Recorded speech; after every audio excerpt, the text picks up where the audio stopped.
So welcome you all to the second webinar organized together by the International Potato Center SIP, CGIAR Research Program on Climate Change, Agriculture, Food Security, CCAPS, the Philippines Council for Agriculture, Aquatic and Natural Resources Research and Development of the Department of Science and Technology, DOST Picard.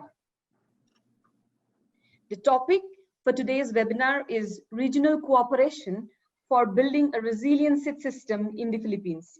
Seeds are the foundation for agriculture. Access to quality seeds is an essential feature of a sustainable food system. A regional cooperation in the sector is expected to benefit the Filipino farmers with arrangements of faster release of new climate-smart varieties. This is also expected to attract new opportunities for private sector investments in seed production facilities in the country.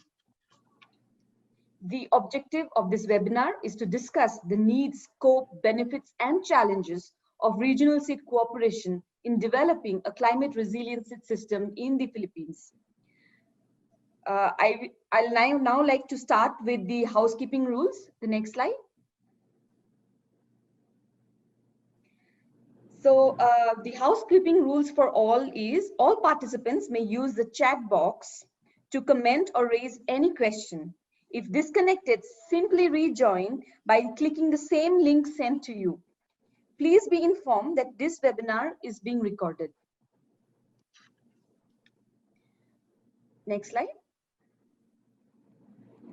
As you can see on the screen, this is our today's program. It should run over 2.5 hours. First, we will have all the presentations by all the panelists, and then we will take up the questions from the participants. The first presentation for today is by Dr. Samarendu Mohanty. The next slide, please. Dr. Mohanty will provide us a background on the changes happening in Asian agriculture and how regional cooperation amongst the Asian countries can help in developing a climate resilient food system. Dr. Mohanty is the Asia Director for the International Potato Center SIP. He provides programmatic oversight for research and development portfolio, provides leadership in regional operational systems, and plays representational role for SIP in the region with a focus on Philippines, Bangladesh, Vietnam, India, and Indonesia. Without any further delay, let me request Dr. Mohanty to set the stage of today's webinar with his valuable insights. Dr. Mohanty, please, over to you. Thank you, Sampriti. Anyway, thank you, Sampriti, and good morning, good afternoon, good evening, wherever you are joining from. And welcome to our second webinar in the series of the webinars we are planning to do. And this is again focusing on the seed sector, but more taking little more regional view beyond Philippines there. But we also talk about implication on the Philippines there. So my job here is to very simple. We have a very dynamic group of panelists there who will get you a lot of insight, diverse opinion from the region. My job is to just set the stage in terms of what is happening in Asia and how the regional cooperation can help seed sector and even beyond, even a climate resilient food systems perspective there. So if you look at what is happening in Asia, Asia is changing very rapidly.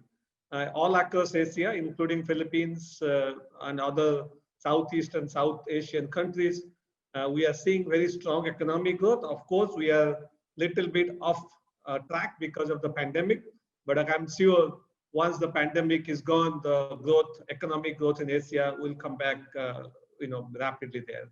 The economic growth is coupled with the urbanization. People are moving out of the rural areas to urban areas. So that's leading to rising middle class all across Asia there. If you look at some of the projection by World Bank, other organizations, the Asia will account for nearly 2/3 of the global middle class population by 2050 there. So Asia will be the focal point in the world in the years and decades to come there. All these economic transformations, it is changing the food consumption pattern all across Asia. like mostly the Asian countries are rice consuming countries, but you can see per capita rice consumption on decline in many mid or high income Asian countries, and they're moving into more high value products, meat, dairy products, vegetables, the other healthier and nutritious diets there. That's on one side of the story there. The other side of the story is if you go to the agriculture side, we are seeing rural out migrations. People are moving out of rural areas in search of better economic opportunities there. Then what who are left in the farms are the women and the youth, the younger population, sorry, women and the older population there. So we are seeing the average age of farmers in Asia on the rise there. In Philippines in the mid 50s, and in many other countries close to average age of farmers is around 60 there. Then also on the other side, we are seeing fragmentation of the land holding there, because the lands are getting smaller and smaller there all across Asian countries there, and also leading to rising wage rate in the rural sector there. So what is the implication of all these things happening in the agriculture is leading to mechanizations and some sort of virtual land consolidation.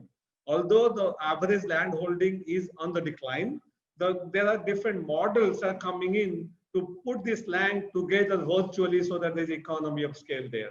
For example, there is a model in Vietnam, small farm or large field. We are now doing it in India and other countries there, basically virtually putting the land together there. On top of the supply and demand side changes, we are also seeing the rising frequency of extreme weather events such as flood, droughts, and other cyclones, typhoons there. So that is actually complicating the already complex situation. The climate change is making things more complicated there, along with all the changes happening there. So if you look at the current preparedness of the Asian agricultures to all the changes happening, demand side changes, supply side changes, plus the climate change, you put it together. If you do we regularly do survey in many key Asian countries there, what farmers unilaterally tell that they identify both abiotic and biotic stresses, abiotic flood, drought, cyclone, typhoons, biotic, all the pests and diseases there, are the most important challenges faced by them there. And they're keen to diversify, including Philippines, India, Bangladesh, Vietnam. The farmers want to diversify away from rice because of today's their farm income, livelihood there. But the key constraints are there is no market linkages there, infrastructures not available, and also the seed. One of the key common constraint all across Asia we hear is the non-availability of the new and improved varieties of seed for diversification there. So if you look at the seed sector particularly, that's the focus of our webinar today. The primary bottleneck of the current seed system includes the non-availability of quality seeds of new varieties on a timely fashion there. So the farmers are interested in having access to more climate resilient varieties, the flood tolerant, drought tolerant, heat tolerant, and more biotic stress tolerant varieties there. That's one of the common themes coming out of farmers all across Asia, including Philippines. So if you focus a little bit more on the seed systems, the three stages key stages I see in the seed sector. The first one is the varietal development and release. That is primarily controlled by the public sector there. All across all Asian countries, the varietal development, research and other breeding programs and varietal release, that's primarily done by the public sector there. Then the seed multiplication and processing, that is primarily done by private sector there. Then seed marketing and distribution, that is done by the private sector there. Let's focus on the first component. This is where most of the bottleneck or the delay happening. That's the varietal development and the release process there. If you look on average in Asian countries, varietal evaluation and the release, not the development. Varietal development in the research stage take 5, 10, 15 years. I'm not counting on that. I'm looking at the ones the variety leaves the research station or the research organizations and come for the evaluations. It takes 6 to 8 years for rice, 8 to 10 years for potatoes, and on average it's around 10 years for the evaluation, the release process that takes place in Asian countries. Then once it is released, it takes another 2 to 5 years for seed multiplication. Probably lesser for paddy or cereals, more for potato, other vegetables, other things there. So we are looking at a variety after it leaves the research station. It takes 10 to 15 years to reach farmers there. And you look at the type of the varieties, the research organizations now involved, they're mostly doing the trait development. They're trying to fix either biotic stress tolerance or abiotic stress tolerant or the biofortified varieties there. So these are all traits addressing specific trait there. And the traits are timely. You cannot develop varieties which are resistant to certain pests and diseases there. And it takes 15 years to come to the farmers. By the time it comes, it's probably no use. That particular stress probably gone. The farmers are facing probably new type of stress there. So variety is kind of, in a sense, it's useless by the time it reaches the farmers there. So the whole idea is that, and if the variety first released in one country, and suppose it released in Philippines, and the Vietnamese wants to release it there because it's in the same agroecologies, it will take another 10 years for Vietnamese to release these varieties there, after it went through all the trial, other things there. So this is another bottleneck. Each country have their own release process, and it takes another 10 years to release the variety there. So this is where the regional seed cooperation becomes very critical there. So if we have some sort of cooperation in the region, in the Asian region, among the countries there, it can speed up the process of varietal release. It can speed up the process of seed multiplication, and it can also support the scaling up or scaling out model there. If we have a model which is working in India, Bangladesh, could be utilized in Philippines and other Asian countries there. So we need a lot more collaboration, regional cooperations to speed up the varietal release, varietal evaluations, and the scaling up and scaling out so that the farmers benefit a lot there.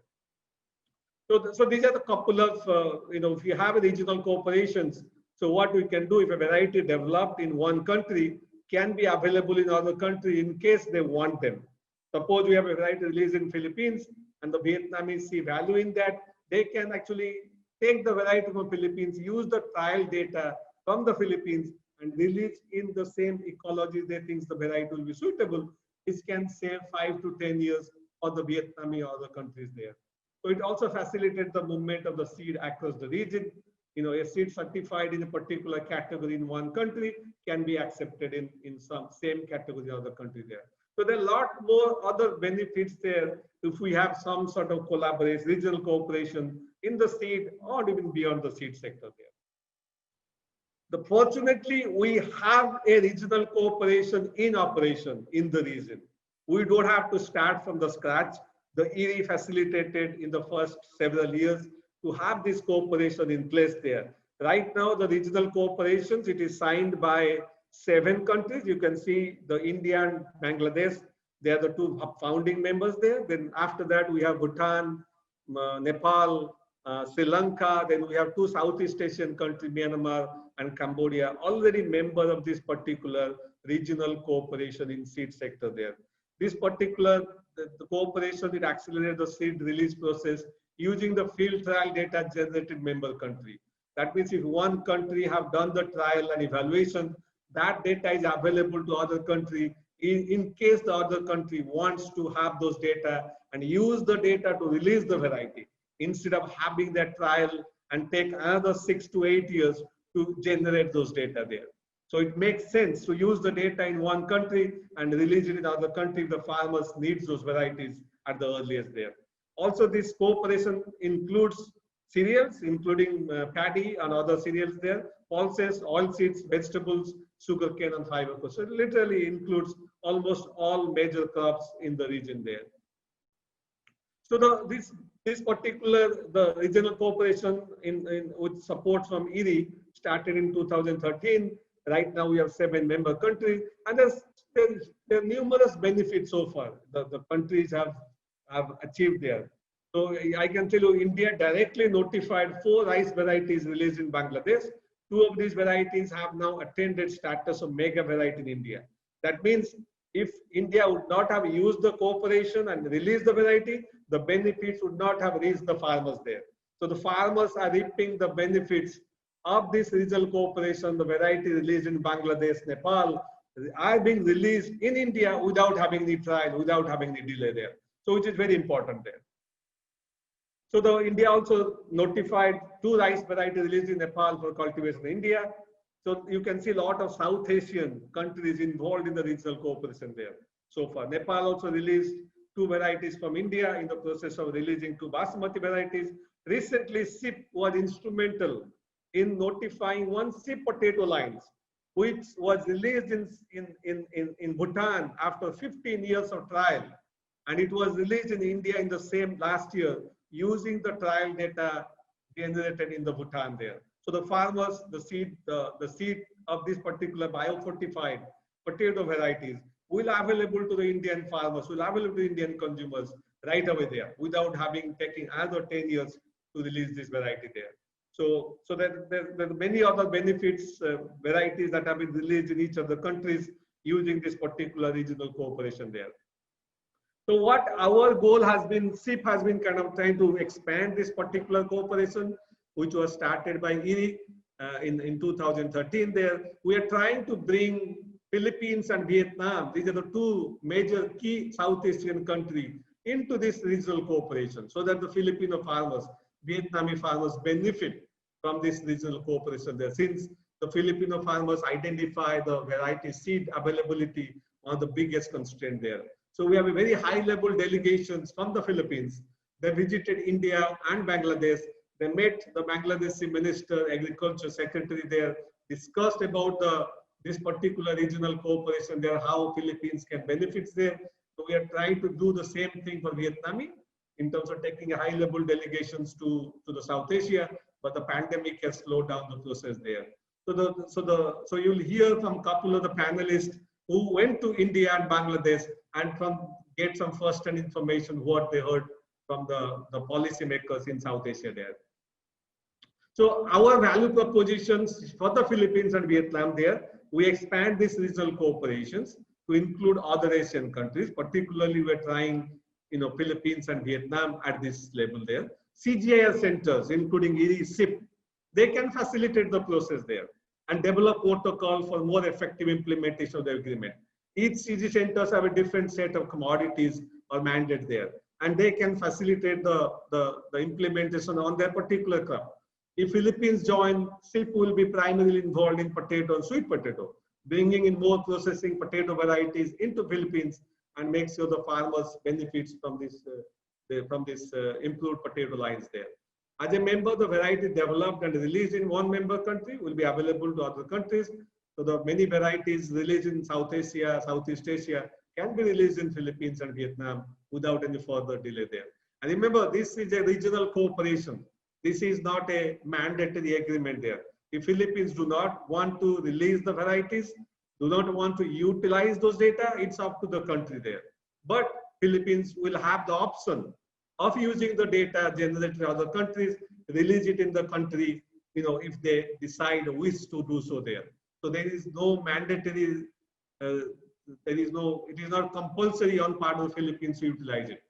But if they become the member of these corporations, they will have the option of utilizing it. In return, when you are using other people's data there, you will also oblige to give suppose a variety released, potato variety SIP released in Philippines, then India, Bangladesh, Vietnam wants to utilize the data, then Philippines will be giving the data to those countries. So particularly the varieties right now we are focusing is the variety they are released by CGI center or public sector there. We are not talking about the variety released by the private sector there. We're looking at the varieties which are primarily released in the public domain and how quickly we can release the variety in all across the Asian country so that the farmers benefit there. With that, let me stop here and hand it over to Sampriti for taking it forward. Thank you.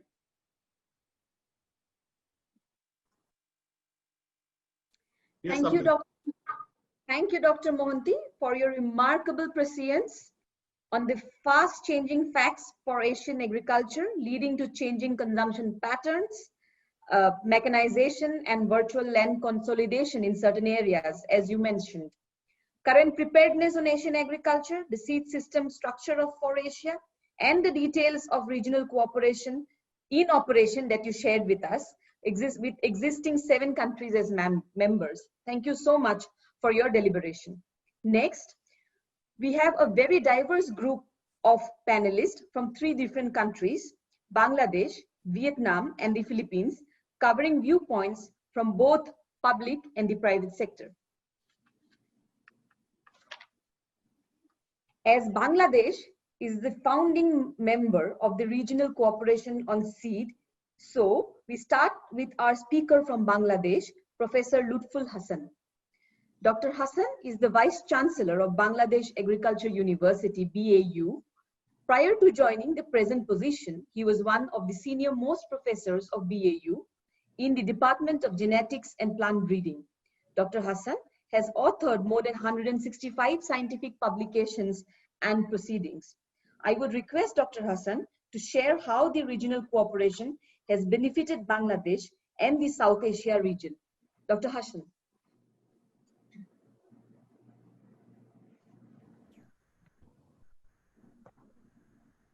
Yeah, Sampriti, thank you very much for the introduction. First of all, I would like to extend my congratulations to Sam Mohanty, Dr. Sam Mohanty, who has presented a very nice brief presentation on this regional sharing, regional collaboration. And before that, I would like to extend my gratefulness to the SEEP Authority, particularly Dr. U.S. Shin and others for arranging such a very good webinar at this time. So to start with, at long back, Dr. U.S. Singh was here as regional coordinator of International Rice Research Institute to look into the collaboration of rice here in Bangladesh and India and Nepal also. So once he visited us long back, and he visited the Minister of Agriculture. At that time it was Ms. Matia Chowdhury was the Minister of Agriculture. And as soon as he has explained the benefit of these, Matia Chowdhury immediately grabbed that issue, that yes, this is the thing where our country could be benefited very seriously. Because the fact is very clear. As soon as you see in the presentation of Dr. Sam Mohanty, he has introduced several important things over here. First of all, what he said, that is a fast changing world, and where Asia is there. Asia is fast changing now, and leading to the change of in consumption pattern. People are taking less rice. This is very important. Bangladesh, we observed here that the rice intake of people are decreasing, and more meat and dairy products or healthy diets are in preference. So these things are already developed here in Bangladesh, and Bangladeshi farmers and the farming community already involved in leading the mechanization also. And from there, you understand very well, all of you understand very well, this part of the world is a little bit slow in many cases due to the fact that the climate is changing every time, and the frequency that disturb the climate is really increasing day by day. This year, Bangladesh, India, even Nepal has suffered a lot from this flood, cyclone, and all these abiotic stresses, which is really damaging some of the areas, and which is responsible for the reduction of several crop yields, and which affects the farmer in the rural areas also. So this is another important area which has been pointed out by Dr. Sam Mohanty very clearly, that the rising in frequency of extreme weather, that is flood, drought, and cyclone, submergence, heat tolerance, cold tolerance, everything is coming together, one after another. I mean, this year we observed this very seriously, and the farmers are affected, although The Bangladesh government has taken a very, very good and promising steps in order to combat all these climatic changes. That is why we are still safe and we have the food security in progress. So another thing, what we understand that not only these climate issues, there are several problems with the nutritive food. We need to have this food security and we need to have the nutritional security together. So if we want to address all these and so that the food security and the nutrition security is secured here in this country, that is the motto of present government, Bangladesh government. Honorable Prime Minister wants it very seriously in every occasion. She is speaking in favor of these, that we need to have food for everyone. We need to include everybody in the process, everybody in the development. All these are in government agenda. So we are moving in that way. And another thing is very important, particularly not only in Bangladesh, particularly all the developing countries. I think I think it will be applicable for Vietnam, Philippines, and India, and Bangladesh, Sri Lanka, Nepal, whatever you say, that the land is decreasing. Land is decreasing due to several factors. Number one is in some of the countries, population is increasing. In some of the countries, they are moving to industrialization. So as the industrialization is going on, so the land will be decreased. So the crop production, the opportunity for crop production will be lesser. So we need some varieties which is really, really promising, which has a higher yield and which has real contribution to the health benefit of the people. So these are the important issues. And keeping these in mind, Dr. Yu Singh, several years back, he visited several times here in Bangladesh, India, and Nepal, and made this seed agreement successful. So as soon as the seed agreement is successful, as Dr. Sam Mohanty pointed out, it reduces the crop release cycle. So this is important. As you already heard, that there are 4 different rice varieties has been released in India using the data from Bangladesh, and they have released it straight away. And out of these 4 rice varieties, 2 has been recorded in India as mega varieties. We know it very well. During our conference or seminar or workshop in India, we have several. Personally, we talk with several scientists. They are much happy with the introduction of these regional collaboration and regional cooperation to release the variety.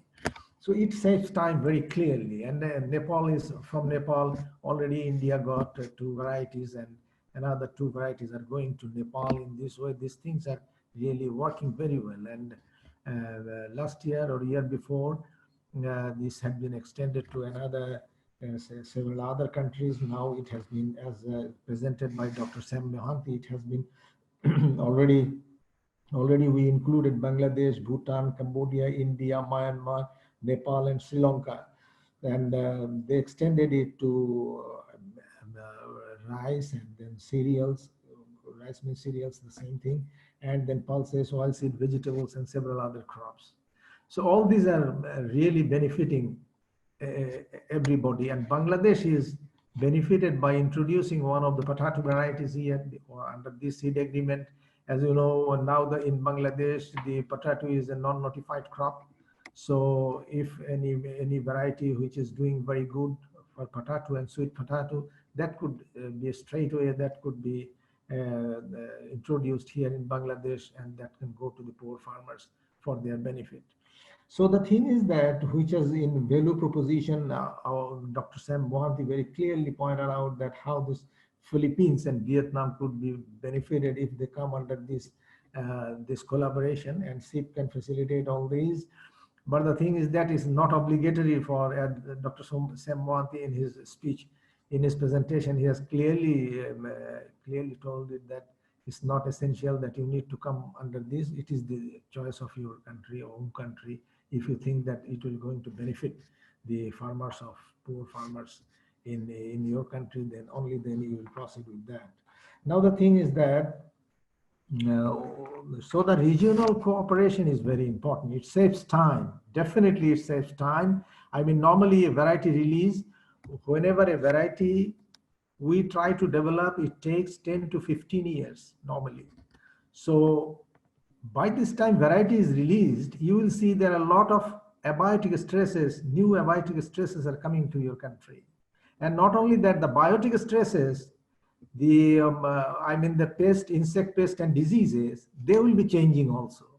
So as soon as you release the variety, then if it is too old and if it is really not working in the environment, whatever you are thinking at the beginning, then it's not going to help the farmers. That is why if a variety is doing very well, you can take it to another country, and within the countries which are already in the agreement, then that is going to benefit us. So I think this is very important steps which is going to be taken by International Potato Center. We are much thankful to International Potato Center that these countries will be benefited. Those countries which will come under this seed agreement, they will be benefited, and their farmers will be benefited, their people will be benefited, their population will be benefited, and we will have very good progress towards food and nutrition security. And accordingly, all these progresses will go for the achievement of sustainable development goal by 2030, where nobody will be leaving behind. So if you want to take everybody inside, we need to think very seriously about this issue. So with these few words, I would like to conclude. Thank you very much. Thank you once again.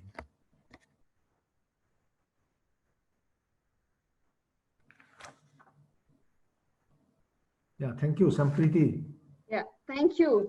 Thank you, Dr. Hassan. Thank you so much. You have drawn few very interesting insights on the need of food security. That is food for all. But food for all is not sufficient without having food with nutritional security. You've also shared with the forum today a very important point about why regional cooperation is important, because it saves time. A variety doing well in a country can be shared, or the data about it can be shared with another neighboring country which has the similar agroclimatic dimensions. Thank you, Dr. Hassan. Next, our next speaker is from Vietnam, Dr. Bui Chi Bu. Dr. Bui is currently the Director General of the Institute of Agricultural Science for Southern Vietnam. Prior to this appointment, he was the Director General of Cu Long Delta Rice Research Institute. He has authored more than 240 research articles and 13 books. He was honored with Viet Talent Award for basic research outputs by Government of Vietnam in the year 2010. I would now request Dr. Bui to share with us about the seed sector in Vietnam and also how regional cooperation could benefit Vietnamese farmers and the Southeast Asia region. Dr. Bui. Thank you, Sampriti. Distinguished all participants, mostly Sam, Mohanty. For a long time, I didn't see you. It's very good opportunity to see you again. Okay, I will introduce the seed sector in Vietnam now. You know, the government agencies and the universities carry out seed research activity in Vietnam, including 18 research institutions and 6 universities. Today, it's very, very interesting that the 2 private sectors, one, this is the Thai Binh Seed Company, and one Lok Choy group share the RD fund. You know, they like Lok Choy group, they set up one institution to deal with RD. It's a very, very good news in Vietnam now. Most of the research institutes fall under the Ministry of Agriculture and Rural Development, and around 70 to 80% of the formal seed use in Vietnam now, which include the hybrid seed, vegetable seed, maize seed, is fully imported. For example, hybrid seed in Vietnam. Hybrid rice Vietnam developed from 700,000 hectare down 500,000 hectare now. But our seed, our F1 seed meet the demand roughly 30%, and 70% we have to import from China. And for hybrid maize, a very tough competition market in Vietnam now, because we have to compete to very big companies like Monsanto, like Syngenta, Bioseed, etc. And due to the cost of production of the seed in Vietnam are very high as compared to our advanced company. And then most of the seed come from more than 80% now. Hybrid maize come from outside. Vegetable seed is the same situation. Vegetable seed we have to import from Thailand, China, Japan, South Korea, and France. Then come to the situation of the seed sector in Vietnam now. Vietnam became the UPOP member, and we also have the intellectual property right for our seed breeder. Vietnam, previously we have one lab received the ISDR, but today, because I don't know why, only 1 year, and then after that the ISDR accredited member laboratory is not included yet. And the seed regulation is very important now. Since 2004, we have the ordinances, and today, 2020, we have the crop production law, including the seed regulations.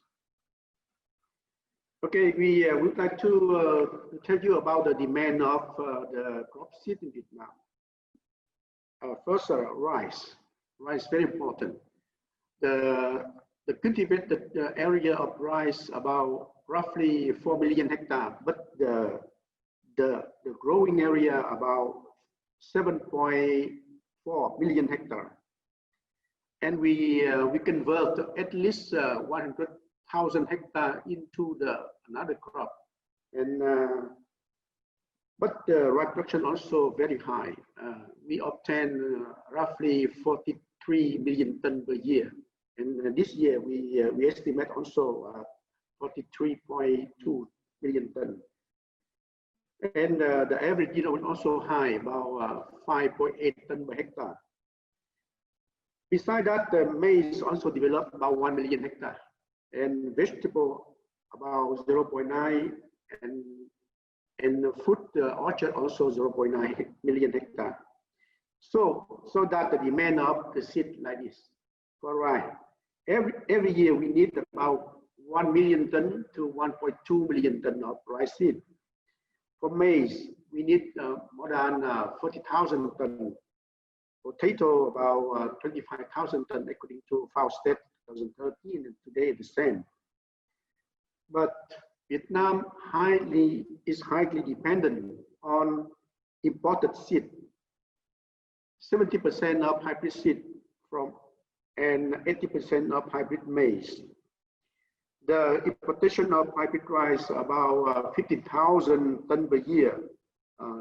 Meet about 70% demand, and we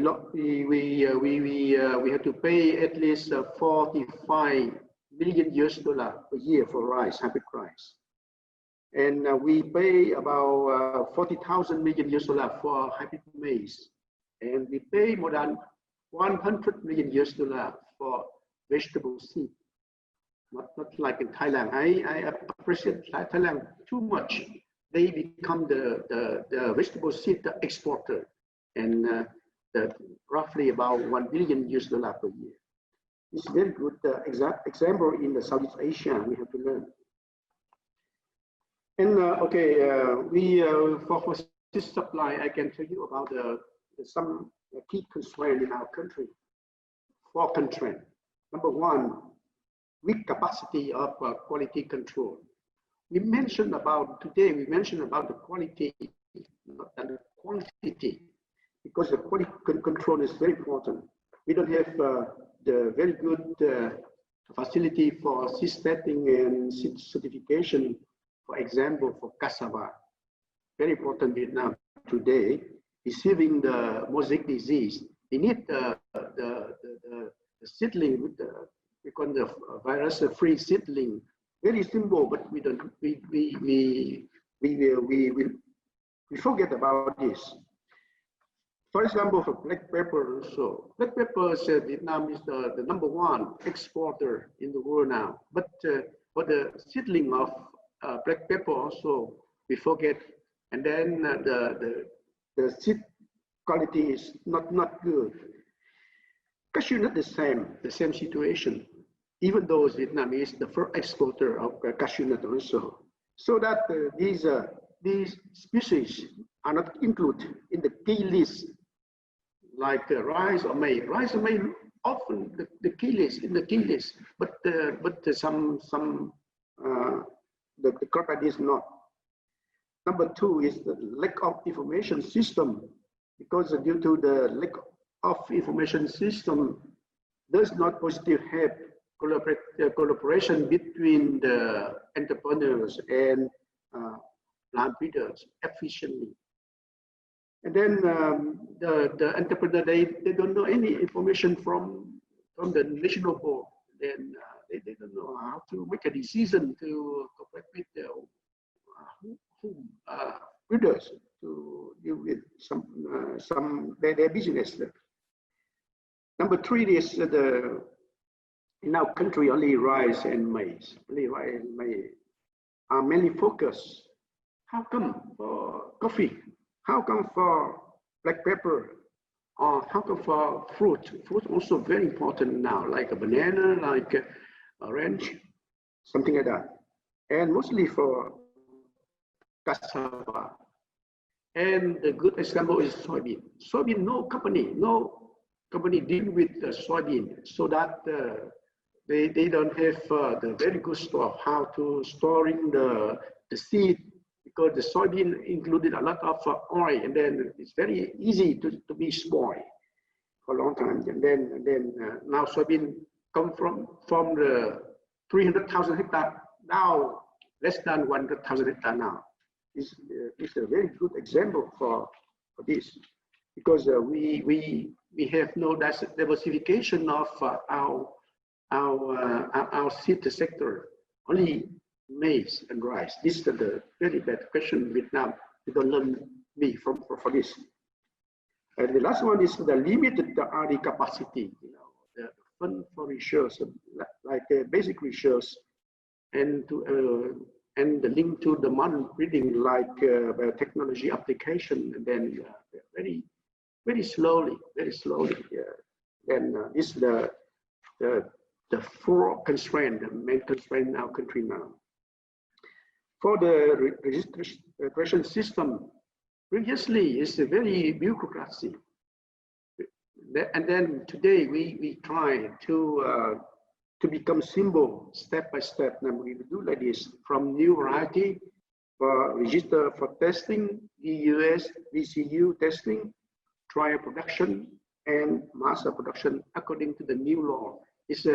I think it's very simple, and to release the new variety. Included with extension. Please remember extension. Extension is promoting the use of improved rice. I remember 20 years ago, the certified seed, rice, certified seed used in the Mekong Delta about 2%. 2% farmers accept to use the certified seed.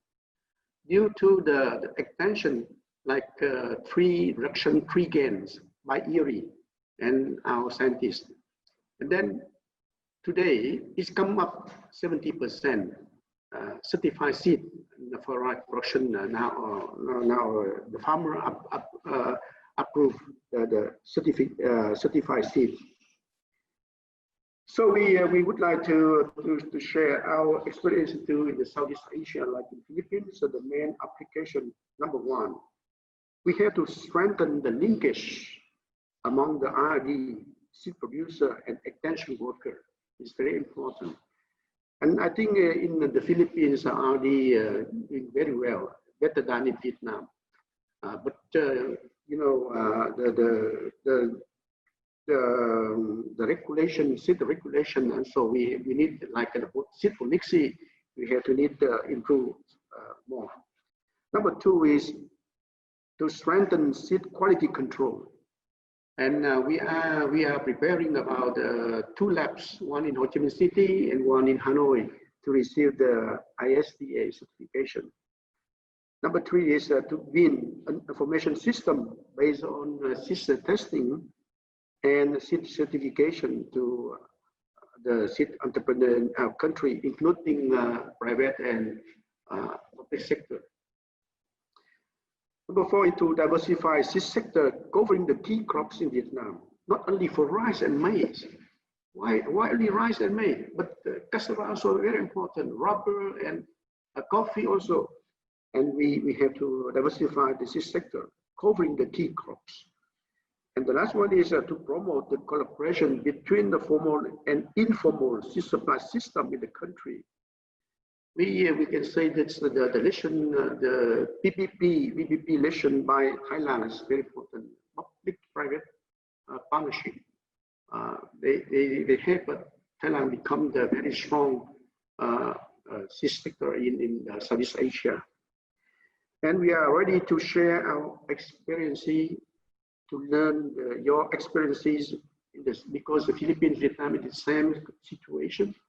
And we also consider Philippines as my second home, because from 1985 to 2015, I come and go to Erie. And we have spent about some years in Los Baños, and then we are ready to share with you and to deal with your function if we have a good opportunity. Thank you very much for your listening. Thank you, Dr. Bui. Thank you so much for sharing with us the updates of seed sector of Vietnam, where there's a demand of high quality seed, not just for rice, as you said, but also for hybrid maize, good quality vegetable seeds, virus-free planting material for roots and tubers like cassava. We have noted these points. You also have mentioned that with private sector companies like Thai Bean Seed Company and Loktroy Group, there is enough access to maize and rice seeds, but there is a missing value chain link for seeds of other commodities like coffee, soya bean, cassava, and vegetables. Dr. Bui has also mentioned today that research and trial data from neighboring countries like the Philippines should be helping Vietnam to strengthen this missing link in its value chain.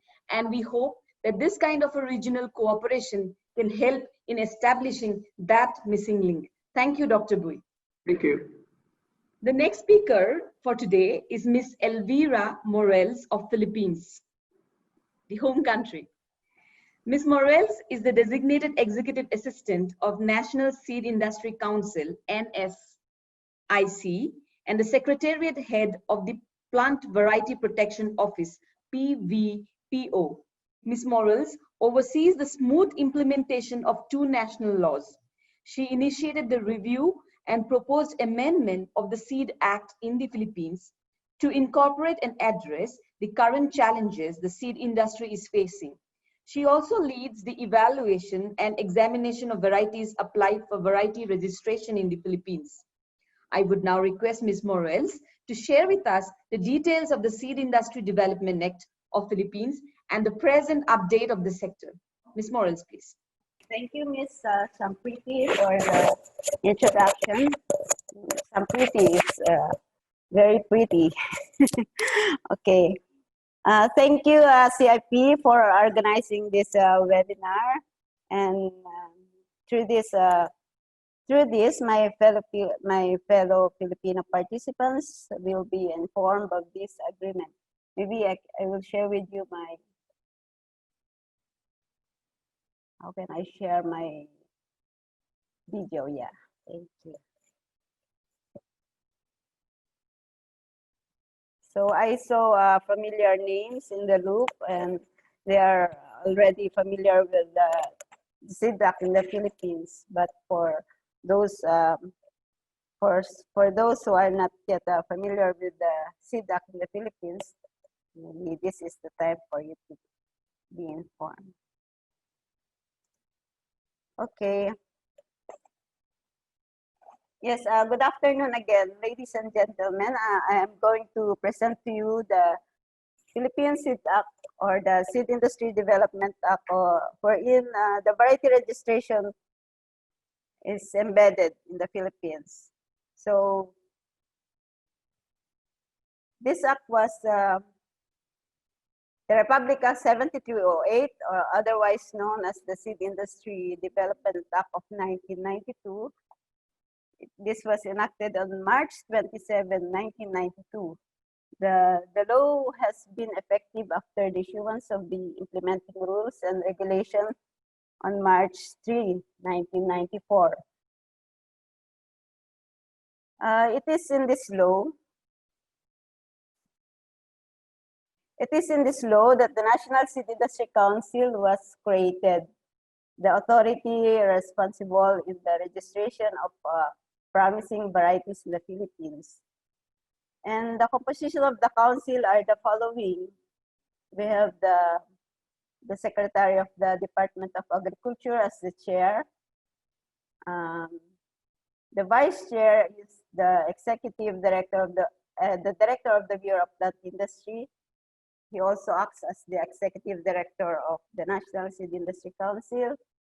We have here the members, the Dean of the College of Agriculture and of the UPLB, the Director of the Institute of Plant Breeding, who is here with us, and the Director of the Crop Research Director, the Crop Research Director of the Philippine Council for Agriculture, Forestry, and Natural Resources, Research and Development, or the PICARD.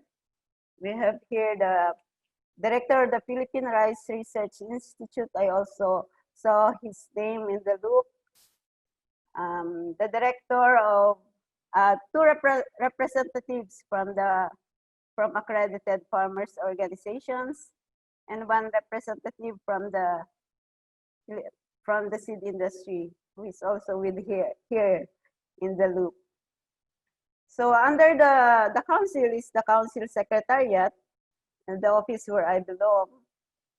We provide the necessary administration, secretarial, and other support services to the council. We have also here the technical secretariat. These are the various chair of the different technical working groups. They are responsible for the review and endorsement of the recommendations made by the different technical working groups. Like for variety registration, it is the crop varietal improvement groups composed of 11 commodity groups like rice, corn, legumes, vegetables, plantation crops, fruits, and so on. They conduct field testing and performance evaluation, or we called it the National Cooperative Test, a multi-location trial conducted nationwide. For policies and guidelines relative to seed extension, seed extension, promotion and marketing, seed certification and seed standard, and for seed production, processing, storage, and distribution, these three technical working groups are responsible for the formulation of such guidelines.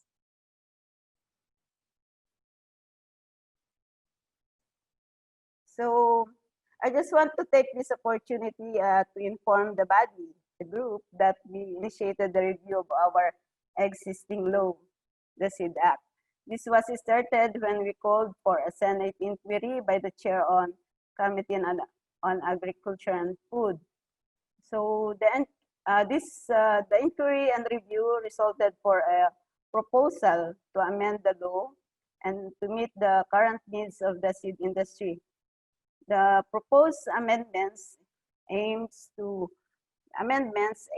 address a number of policy issues relating to the accessibility of quality seeds to farmers and the development of the seed sector as a whole.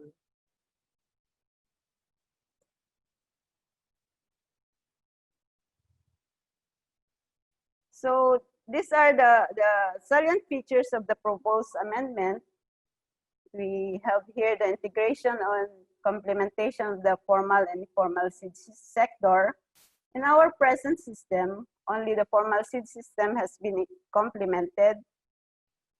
And the formal seed system here has the capital, resources, and technology, whereas farmer seed system is the major source of our germplasm for breeding. In the proposed amendment, both systems will be recognized and strengthened. We have here also, we enhance the organizational structure of BPI, since BPI's mandate is to ensure the availability of quality planting materials to stakeholders. The major functions of BPI in terms of seed testing and seed certification, plant quarantine, crop tests, biosafety, variety registration, and conservation.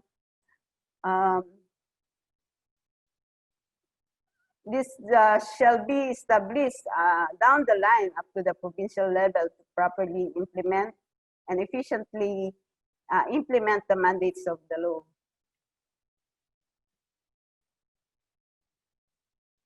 We have here also the seed industry development program. Actually, this was already established in the law, and this was enhanced in the proposed amendment by defining the operational mechanisms and the institutional arrangement necessary to formulate and implement the development of the seed sector.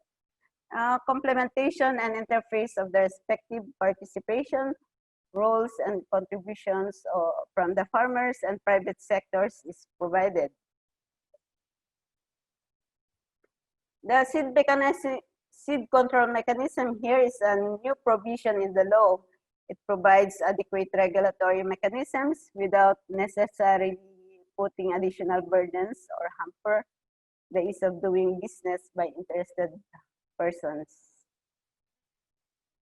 For the penal provisions here, we appropriate and tough penal provisions for acts and activities are provided, especially if it is detrimental to public interest.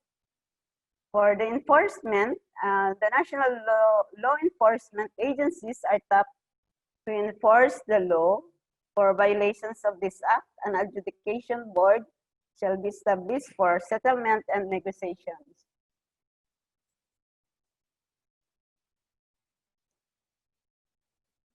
The law explicitly created the program to be undertaken by the various institutional constituent of the seed industry. This program has been enhanced in the proposed amendment. So the Department of Agriculture here is the overall, have the overall task of directing and coordinating the activities of its program component agencies in accelerating the development of the seed industry. So the Bureau of Plant Industry here shall have the direct responsibility for the production, distribution, regulation of breeder, foundation, registered and certified seed, except for those covered by commodity-specific discipline-based agencies. The University of the Philippines, Los Baños, and other state universities and colleges shall lead in the conventional and biotechnological activities related to crop improvement, genetic resources, conservation, and in vitro mass production of planting materials. The DA Research and Development Institution and other issues is also conserves and sustainably use the genetic resources and develop appropriate varieties designed under Philippine conditions. We have here also the private sector of the seed industry, who shall also involve in the development of R&D and methodologies, R&D methodologies related to crop improvement, and seed technologies, and shall actively cooperate and coordinate with the various agencies of the government. We also involve the farmers' organization, who shall take active part and involved in the development and sustainable use of plant genetic resources, since farmer varieties are the major source of our germplasm for breeding.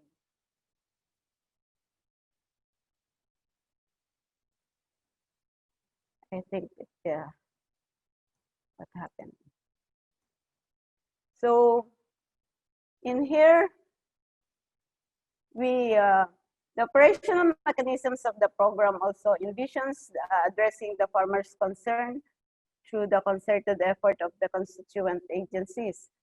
Under the operational mechanisms, we have the research and development. It involves the development of new varieties that are compliant to variety standards and other sub-generis system. Also integrates collection, selection, characterization, purification, conservation, and other protection and sustainable use of plant genetic resources through crop improvement, and recognize the contribution of local and indigenous communities and farmers in the conservation and development of such resources.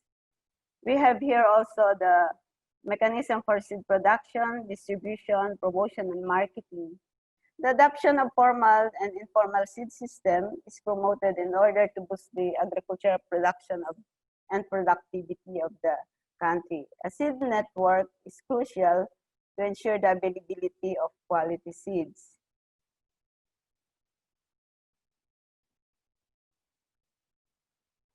The seed industry development program that was enhanced come up with an effective strategy to encourage the innovation and creativity and adoption among the seed key players. Information on the availability of improved varieties and accessibility to source of quality seeds can be best promotion approach to work on. Initially, setting up of them farm support the establishment of the National Seed Technology Park, and availability of promotional materials through multimedia systems are some of the activities identified to foster awareness and disseminate information to stakeholders. The normative and regulatory mechanisms here is a harmonized and coherent regulations compliant to national and international standards. This is to safeguard inflow of domestic and international trading. And BPI is the office tasked to implement regulations related to seeds. And these are being implemented by the National Seed Quality Control Services and the National Plant Quarantine Services Division. Also include here the National Seed Industry Council for variety registration. For the incentive mechanisms here, adoption of appropriate and equitable incentive mechanisms such as credits, loans, awards are necessary for the sustainability of the seed industry. Credit and financing loans are available to credited financing institutions with minimal or even zero interest, while various awards are in place to recognize the significant contributions of our key players in the seed industry.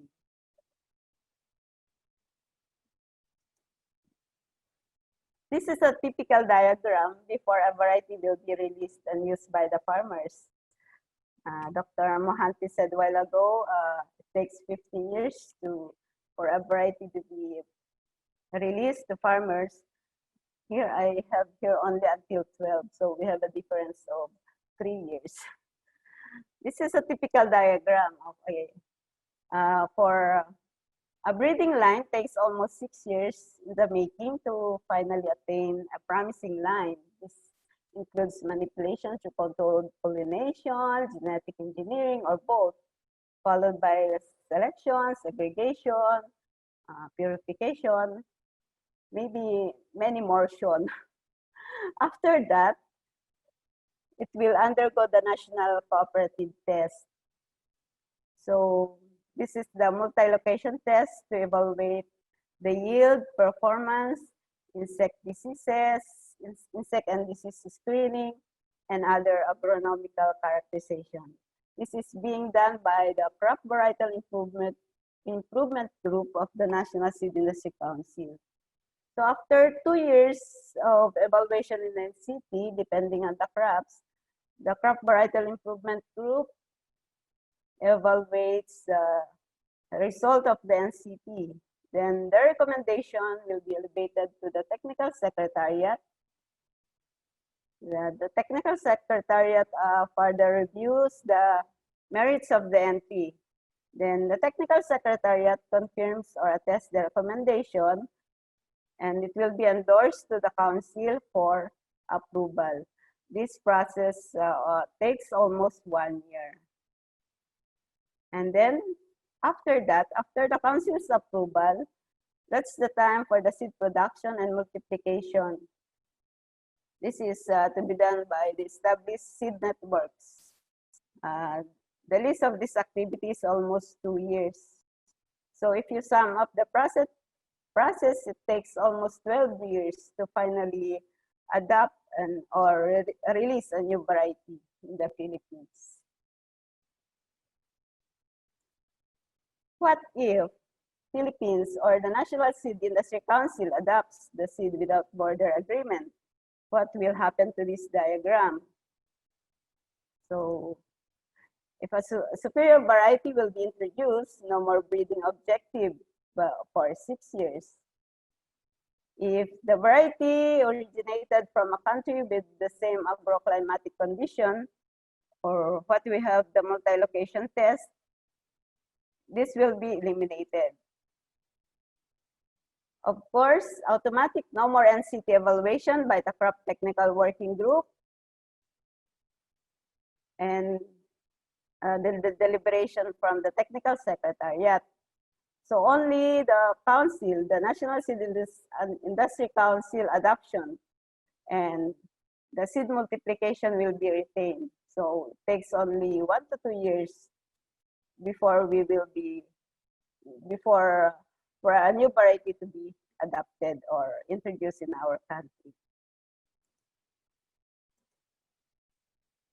So I just want to share with you the number of varieties we have now in the Philippines. If you notice, based from our records, we have varieties registered in the year 1950s to 1990s. This was the time of the Philippine Seed Board, or we call it the PSB. PSB then was replaced by the National Seed Industry Council from 1994 to present.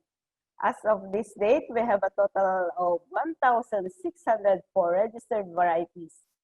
And we are doing the inventory of these varieties, if it's still existing or already dead.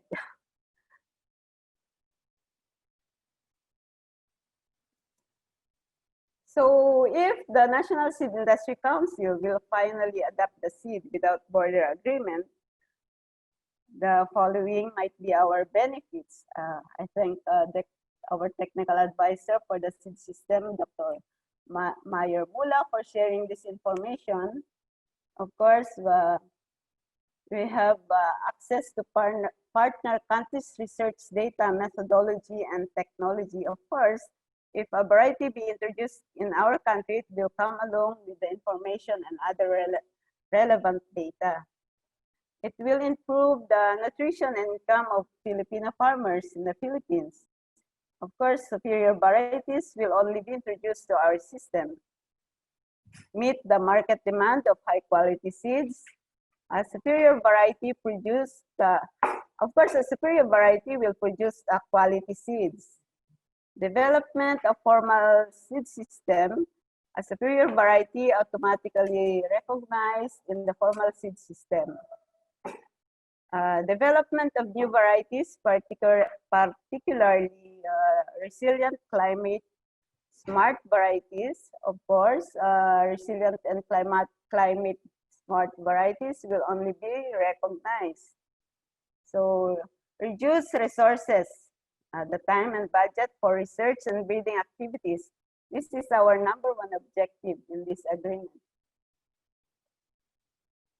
So we will reduce the time for a variety to be introduced in our system.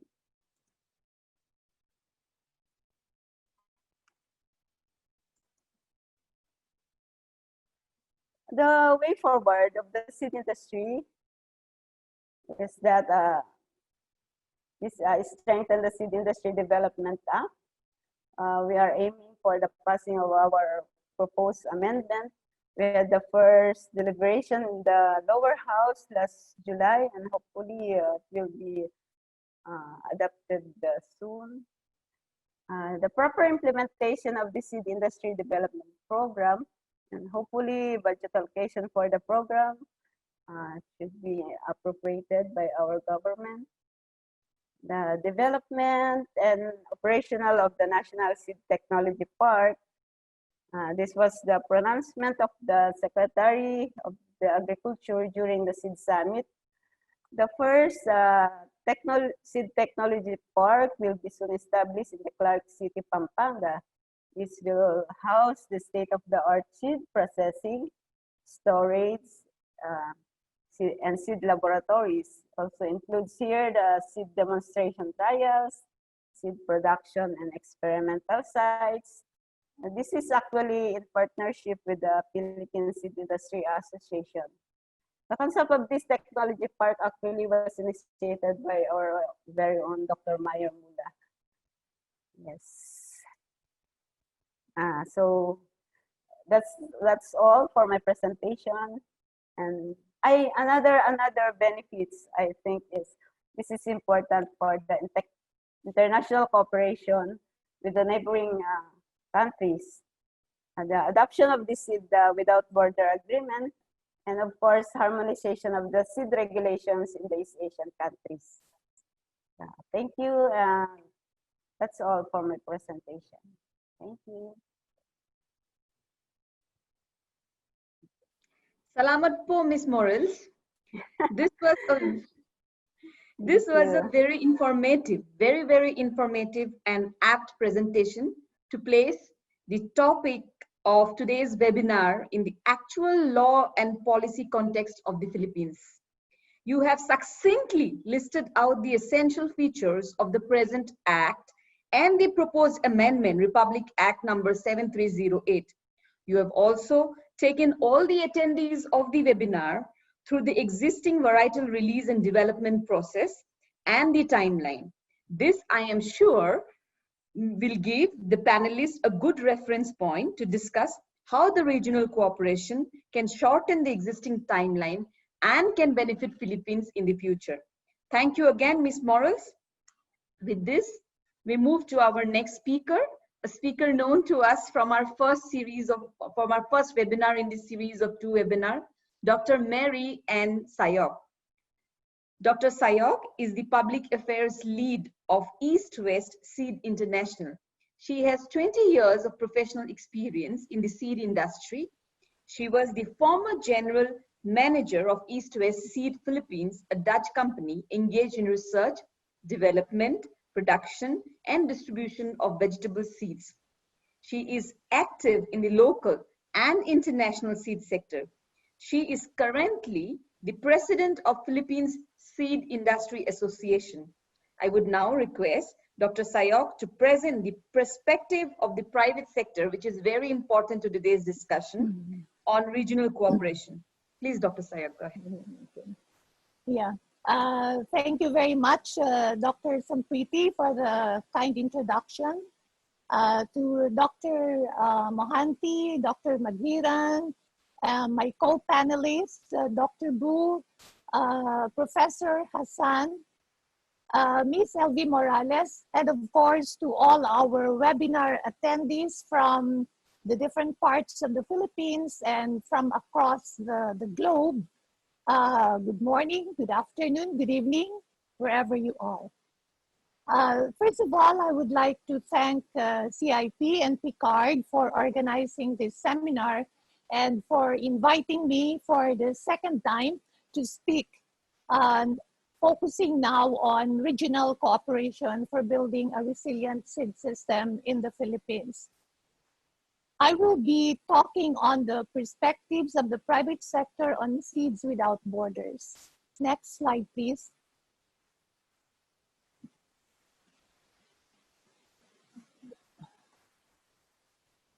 Yeah.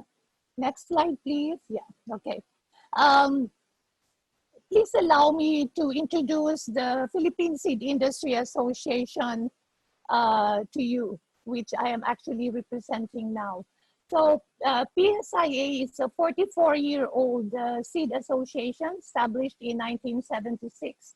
We have 27 members made up of 11 multinationals, 8 local seed companies, 2 government agencies, those are PhilRice and the Bureau of Plant Industry, 1 academic institution, that's the Institute of Plant Breeding, UP Las Bañas, and 5 dealers. You can see here the members composing PSIA. We are actually one of the oldest seed association in the region, in the South and Southeast Asian region. Next slide, please.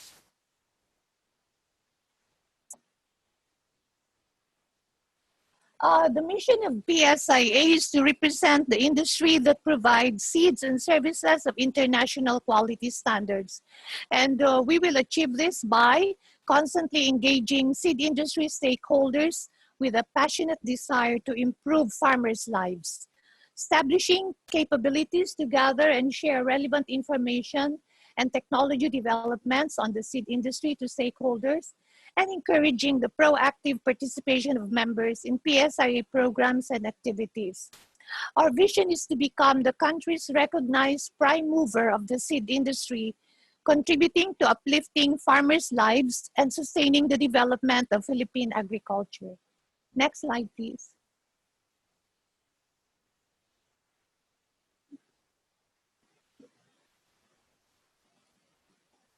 PSIA, well, we're waiting, okay, has 6 standing committees, and these are membership development, variety awareness, phytosanitary committee, intellectual property, ethics committee, technology development, and training and extension. Next slide, please.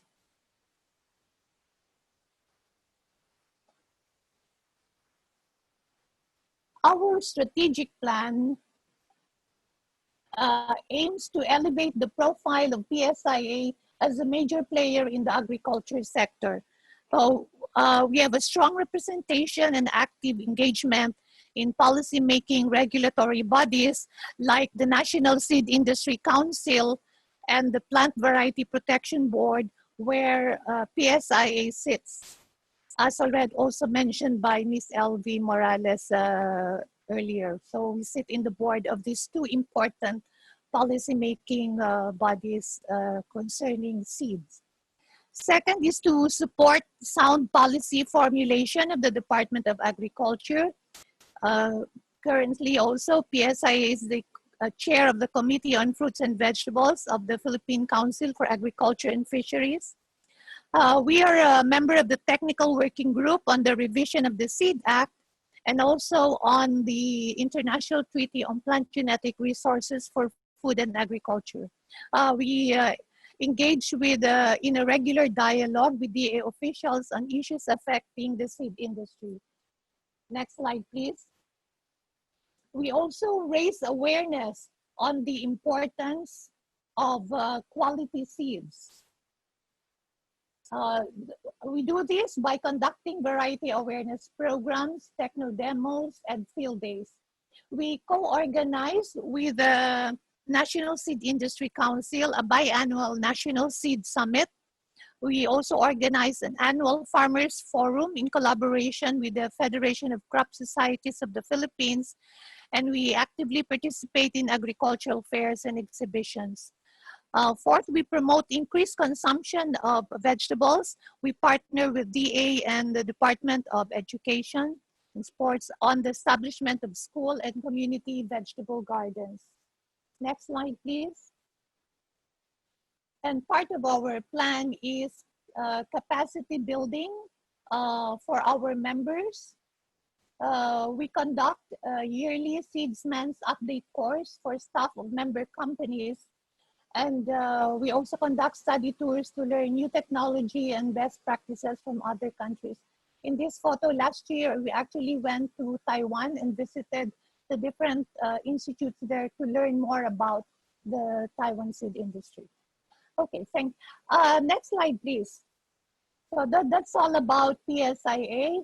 Now I would like to go to the main part of the presentation. Well, we all know that the seed industry is the cornerstone of global food security. So food security depends on seed security. And we know that seed is the basic and most vital input in agriculture. Next slide, please. One of the major challenges that the agriculture sector faces today is climate change. It is estimated that by 2050, climate change will reduce agricultural production by 2% every decade. And seed production will be greatly affected by changes in the population dynamics of insects, evolution of new pests, biodiversity, and pollinator loss-related issues.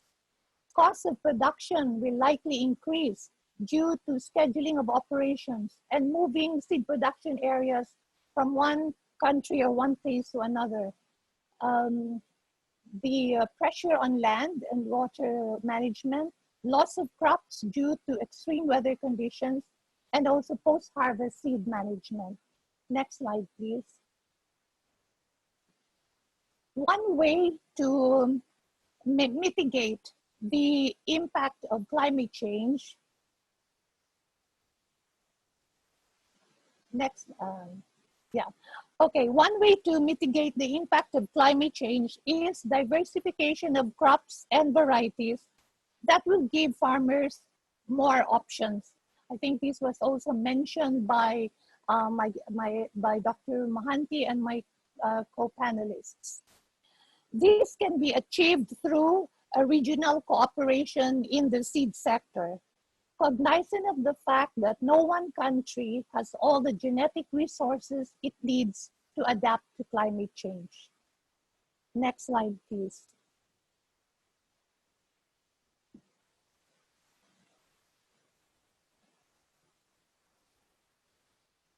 What are the gains for the Philippines? What are the gains for the Philippines when it comes to regional cooperation? Most of these also have been actually mentioned by LV and my co-panelists, but let me just go through them. Farmers will have access to the right information and trial data. Farmers will have fast access to and benefit from a wide array of high quality, climate resilient, modern crop varieties. And by doing this, we offer a wider choice for farmers. And it shortens the time to market, but was very clear in Elvis' presentation. Cost savings also in conducting evaluation trials. Multinational companies can fast-track market release for their mega varieties tested across South and Southeast Asia. And local companies will have export opportunities for their seeds for use in similar environments in other countries. Next slide, please.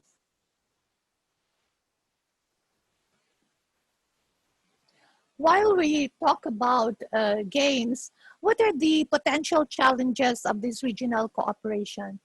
I think the challenge on having a better clarity on the seed regulatory landscape in each of the partner countries. We talk about IPR on PVP, including safeguards against infringements and sanctions for infringers. Another challenge is harmonization of variety registration, certification standards, and processes. Also, quarantine measures, import restrictions, because while we have access to trial data, but the access to the seeds themselves, no, it has to undergo the different quarantine measures and import restrictions. And then because if you don't do the above, the danger of proliferation of low quality adulterated seeds. And also the integrity of trial data. I think this would really have to have a lot of trust building, among the partners, so we could trust the trial data from each other's country. And then differences in agroecological zones across the region. So I think this has to be clearly defined because the parameters should be there, like amount of rainfall and all the other parameters when we define agroecological zones. Next slide, please.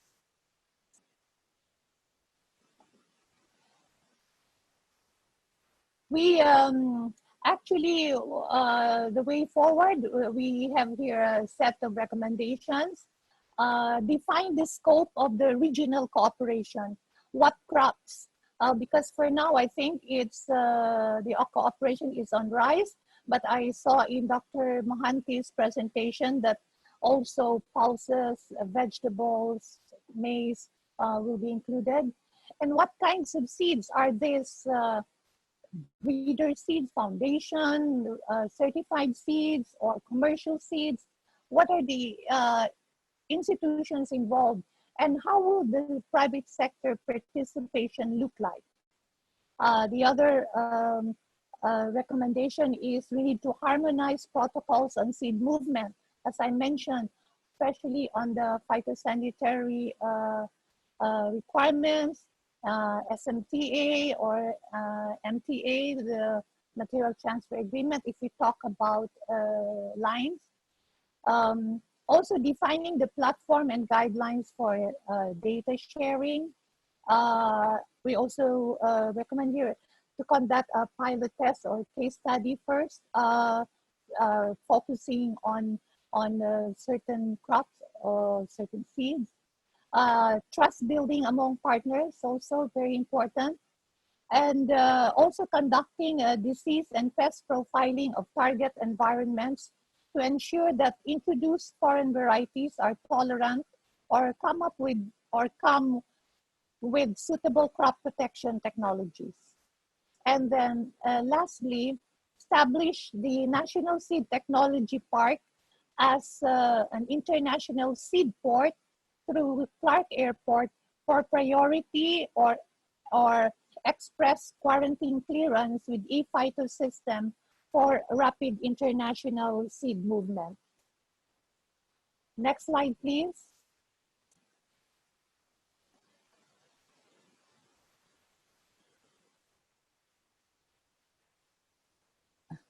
I would like to leave you with this, my favorite quote from the founder of East West Seed, Simon Groot, who also was the World Food Prize laureate in 2019.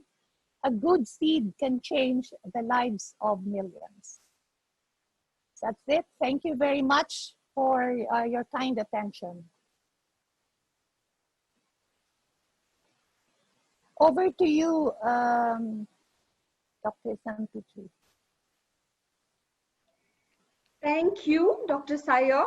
Salamat po, for raising some very important points in today's discussion about the importance of raising awareness on the importance of quality seed. The second important point that I noted was capacity building of staff of other companies on using modern technology of seed production. A regional cooperation like this one discussed today can shorten the time to market, and multinational companies can fast track the market release, as you mentioned. But I really like your idea of pilot testing the concept for developing more clarity between partner countries. So Dr. Sayok, thank you again. With this, we are almost heading towards the final stages of today's webinar. We would move to the Q&A session, and I would open up the forum for question and answer. I would request Dr. Mohanty to facilitate directing certain questions from the chat box by the participants to our respected group of panelists. I have been seeing multiple questions being posed by different participants. So Dr. Mohanty, it's over to you. I do not think we can answer all the questions, but as many as we can take. Yes, thank you. First of all, let me thank all the panelists for the very insightful information on the regional cooperation, the seed sector, the seed law in Philippines. So I would like to thank all the panelists for that. So what we'll do is I'll request the panelists to come on video. You open your video and also unmute, or you can keep yourself mute. What I'll do is I'll be asking, I'll be picking some of the questions from the audience there or the chat box there. And some of the questions are to all panelists, some of the questions are to specific panelists. I'll identify or tell your name if they respond to some specific panelists there. Some of them for me, I've also answered that one there. The one question came from my presentation is to, remember I mentioned that one of the seed potato lines, which was field trialed and released in Bhutan, that was recently notified by the Indian government using the field trial data instead of organizing, doing the field trials in India, which could take another 10 years there. This is a biofortified varieties high in zinc and iron. And the name of the variety is USIMAP, YUSIMAAP. Although it is notified in India, we are trying to accelerate the seed multiplication process. Remember potato, it takes another 5 years for the seed multiplication to take place. We hope we have eliminated the 10 years trial period. We hope we accelerate the seed multiplication stages so that this particular nutritious biofortified variety is available to the farmers there. There's one question from Bangladesh, one of my colleague, Debasis. It opened to all panelists here, including our Bangladeshi panelist, Dr. Lutful. His question is how the seed and varietal data exchange can be made available for CG centers and private sectors of these 7 countries so that they can select right varieties for them to import. Anybody can feel free to answer these questions. So the question is how the seed and varietal data exchange can be made available for CG centers and private sectors of these 7 countries so that they can select right varieties from them to import. Anybody would like to pitch in? Yeah, Dr. Lutz. Yeah, Dr. Sam Mohanty.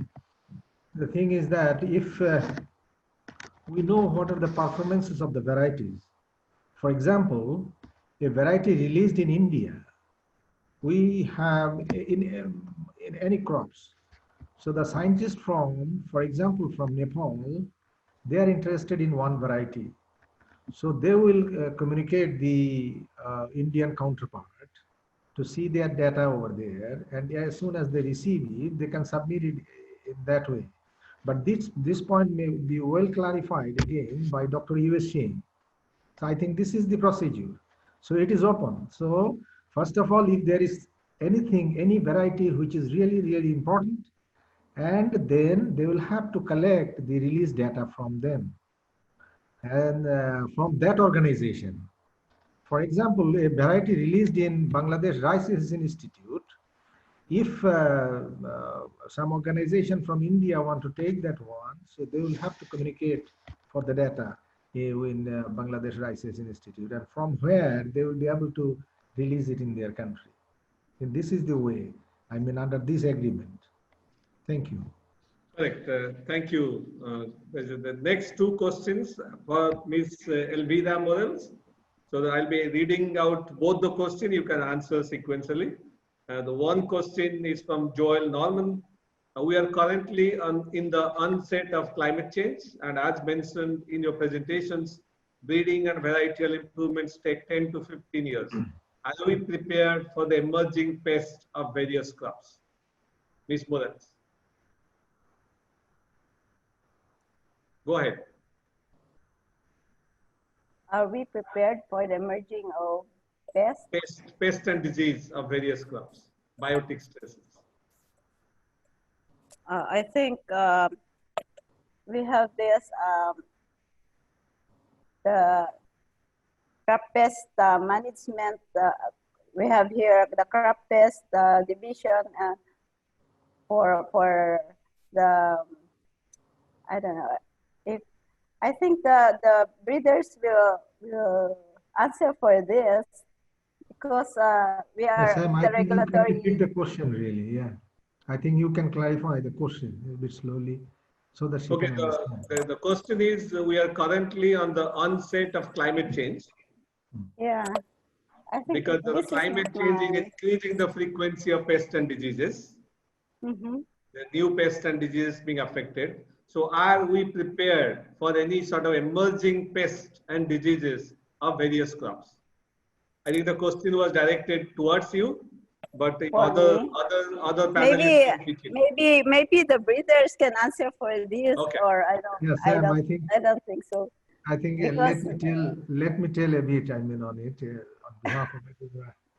I think the thing is that whenever a breeder is used to chalk out a program, that what is their goal, or what are the goals actually, and identifying the goals, they will see, they can foresee that what are the coming pests and diseases within next 5 years or next 6 years or next 7 years. So they will have to frame in that way. For example, a country could be affected by rice blast or wheat blast within next 3, 4, 5 years. So they will have to design, breeders will have to design their mechanism of breeding in such a way so that the variety has tolerance or resistance against that disease. So that is why that is the role, that is the clear role of a plant breeder. So I think in that way, that is why a combination of plant breeding and a combination of agronomist and for plant protection, entomologist, plant pathologist, all these people, crop botanist, all these people should work together in developing a variety. So it will be perfectly all right, because we can understand what are the pests and diseases. We can foresee what are the pests and diseases are coming over here in next 5 years or so. That is the most important thing, Dr. Mohanty. To clarify these things. Yes, correct. You need to understand. Yeah. Thank you, Dr. Lutful, for pitching in. I think the next question is for all panelists. We can get all few of your views there, which is very generic questions. How do we ensure the integrity of seed variety if our governments, so it's not any specific government, it's to India, Bangladesh, all this country presented here. If our government is linked to big capitalists in seed industry, even Ms. Sayok also can, Dr. Sayok also can pitch in from private sector. So the question is, how do you ensure integrity of the seed varieties when the government is linked to capitalist seed company, multinational seed company? Okay, may I take? I really don't know what the word linked is. Like, is the government linked to this capitalist seed company? Does it mean that a government official is a part owner of the seed company? So I don't exactly understand the question, but what I'm saying is, I think a strong public-private partnership could happen because both sectors, both the government and I think the seed companies, they have the interest of the main customers, the main clientele of seed companies are farmers. So we have the interest of the farmers in our minds. So what I'm saying is, there is really no conflict there. because as you have seen in my presentation, the mission of the seed industry is to uplift farmers' lives by giving them access to quality seeds and to better farming knowledge on better farming practices. Thank you. I think let me just add saying that the private sector has a key role to play in the seed sector. The government can only develop and release the variety. As I shown in my slide, the distribution, multiplication, scaling up, all has to be done by private sector. So they have a very important role to play, as Dr. Sayok mentioned that. So yes, people are suspicious that they are capitalist, multinational, but they have a very important role to play in strengthening the seed sector there. The next question, Ms. Morales, is for you specifically. It's for from the Philippines. How can farmers avail of NSIC recommended varieties? What are those tools where they can avail? Actually, we have this seed network here. So they're responsible in the multiplication and distribution of seeds, quality seeds. And we have here also information on who are the breeders of these registered seeds. So, and we have also accredited mostly seed growers to produce seeds for distribution. Yes. Thank you. The next question is a colleague from India, a participant from India, Sugandha Munshi. It's for all participants again, pitch in whoever wants to do it. And her question is, availability of quality seeds for farmers still remains a huge challenge. What are the 3 key intervention panelists think can help in resolving this grassroots challenge? So, whoever wants to go first. Quality seed is really important. You can see the recommendations made by Dr. Sayok that a good seed can change lives of millions. So this question is very good. So if we want to go for this quality seed, then we need to see the varietal clearance. I mean the varieties which has the which has performances against all the aimed, whatever the aim of the plant breeder, against all the aimed recommendation has been fulfilled in that variety. First of all, this is the #1 selection, that the variety must reflect the need of that country. I mean, whether it is a nutritional security, whether it is food security, whether it is security for other purposes, that must be clearly over there, #1. #2 is that all the seed sector, the challenges as made by Dr. Sayok is very important. The potential challenges is that IPR, PVP, quarantine measures, integrity of trial data, agroecological conditions, all this must be in on the stage very clearly, and this integration should be there. And as the performance of the seed, I mean the purity of the seed and the quality of the seed, all these will be addressed in that way. So these are the 3 important factors which can be addressed very clearly to the so that the farmers are really benefited out of it. Yes. Yeah. Dr. Mohanty, if I may just add, thank you, Professor Hassan. I think one way also for farmers to have access to these seeds is, I think seed companies together with government should be able to conduct a number of demonstration trials, techno demos, for them to show the varieties and technologies. So, and also having seed companies would have this, what we call the value packs, small pouches of seeds, so that these are, it's costing like $1 for 1 pouch, so farmers can just try it. So that would make them, I think that would improve accessibility. And I'd like to emphasize that it's not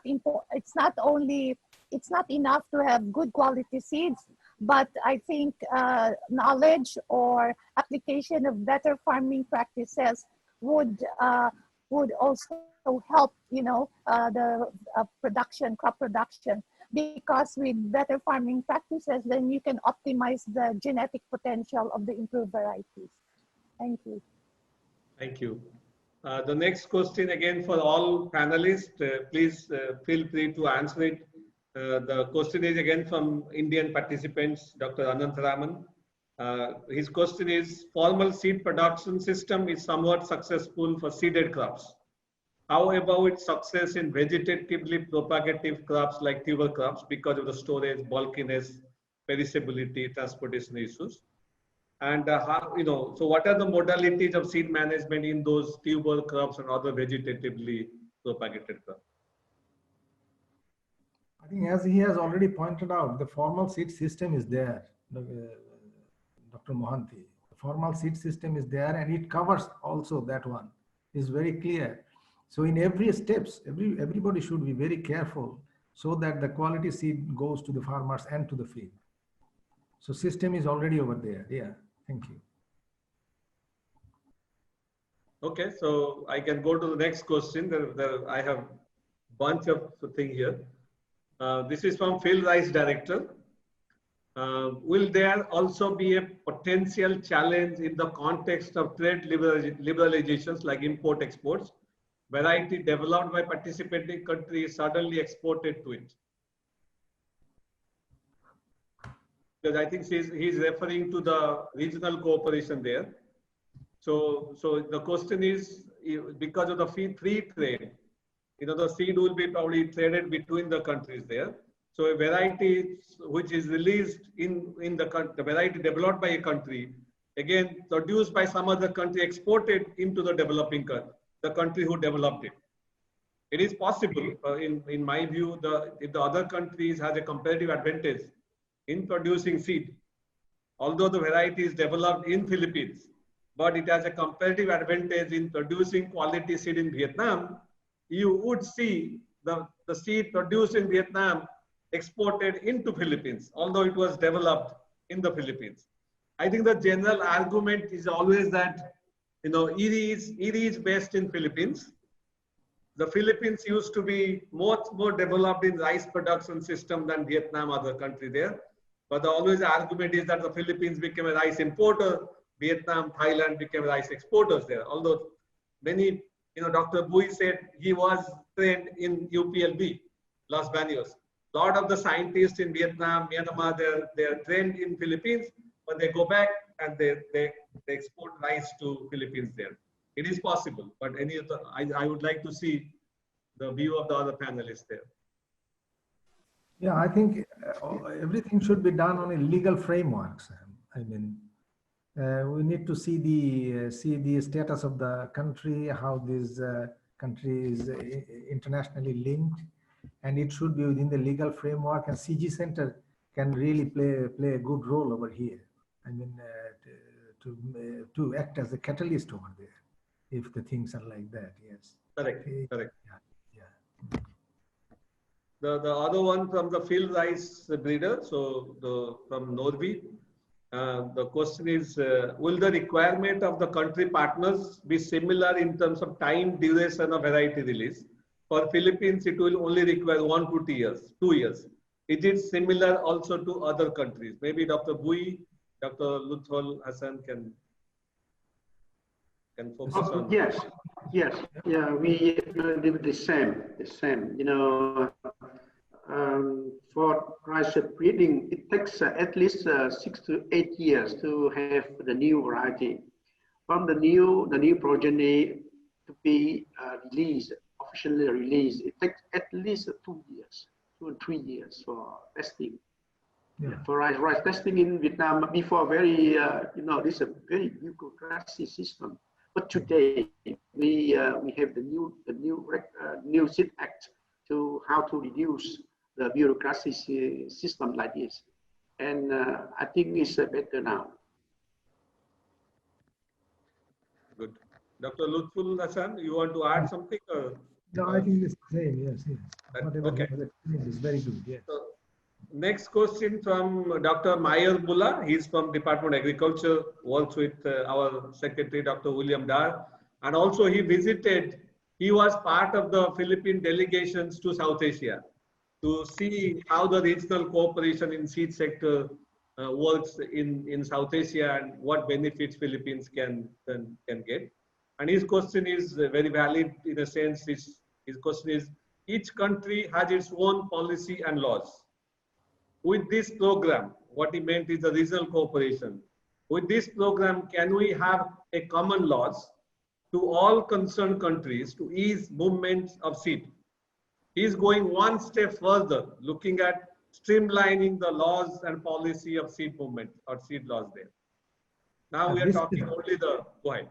Yeah, this is very, very important, Dr. Sam Mohanty, because if we want to do that, we need to have an regional agreement. I mean, this agreement is very important. So agreements signed by the countries will be abide by that law. So it's very simple. I mean, CG Center, for example, if you take the lead, and if you can explain the importance of this agreement, then we can open it up at any level if it is agreed with the secretaries.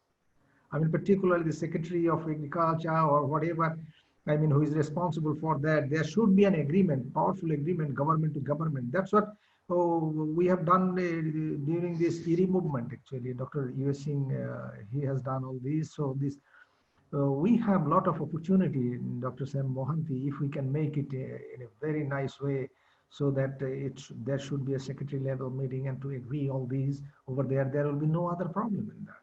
And we can facilitate that, Sam, actually. We can facilitate very easily that because this is for the benefit of the country. This is for the benefit of the farmers. This is for the benefit of the poor people around the globe, I mean, everywhere.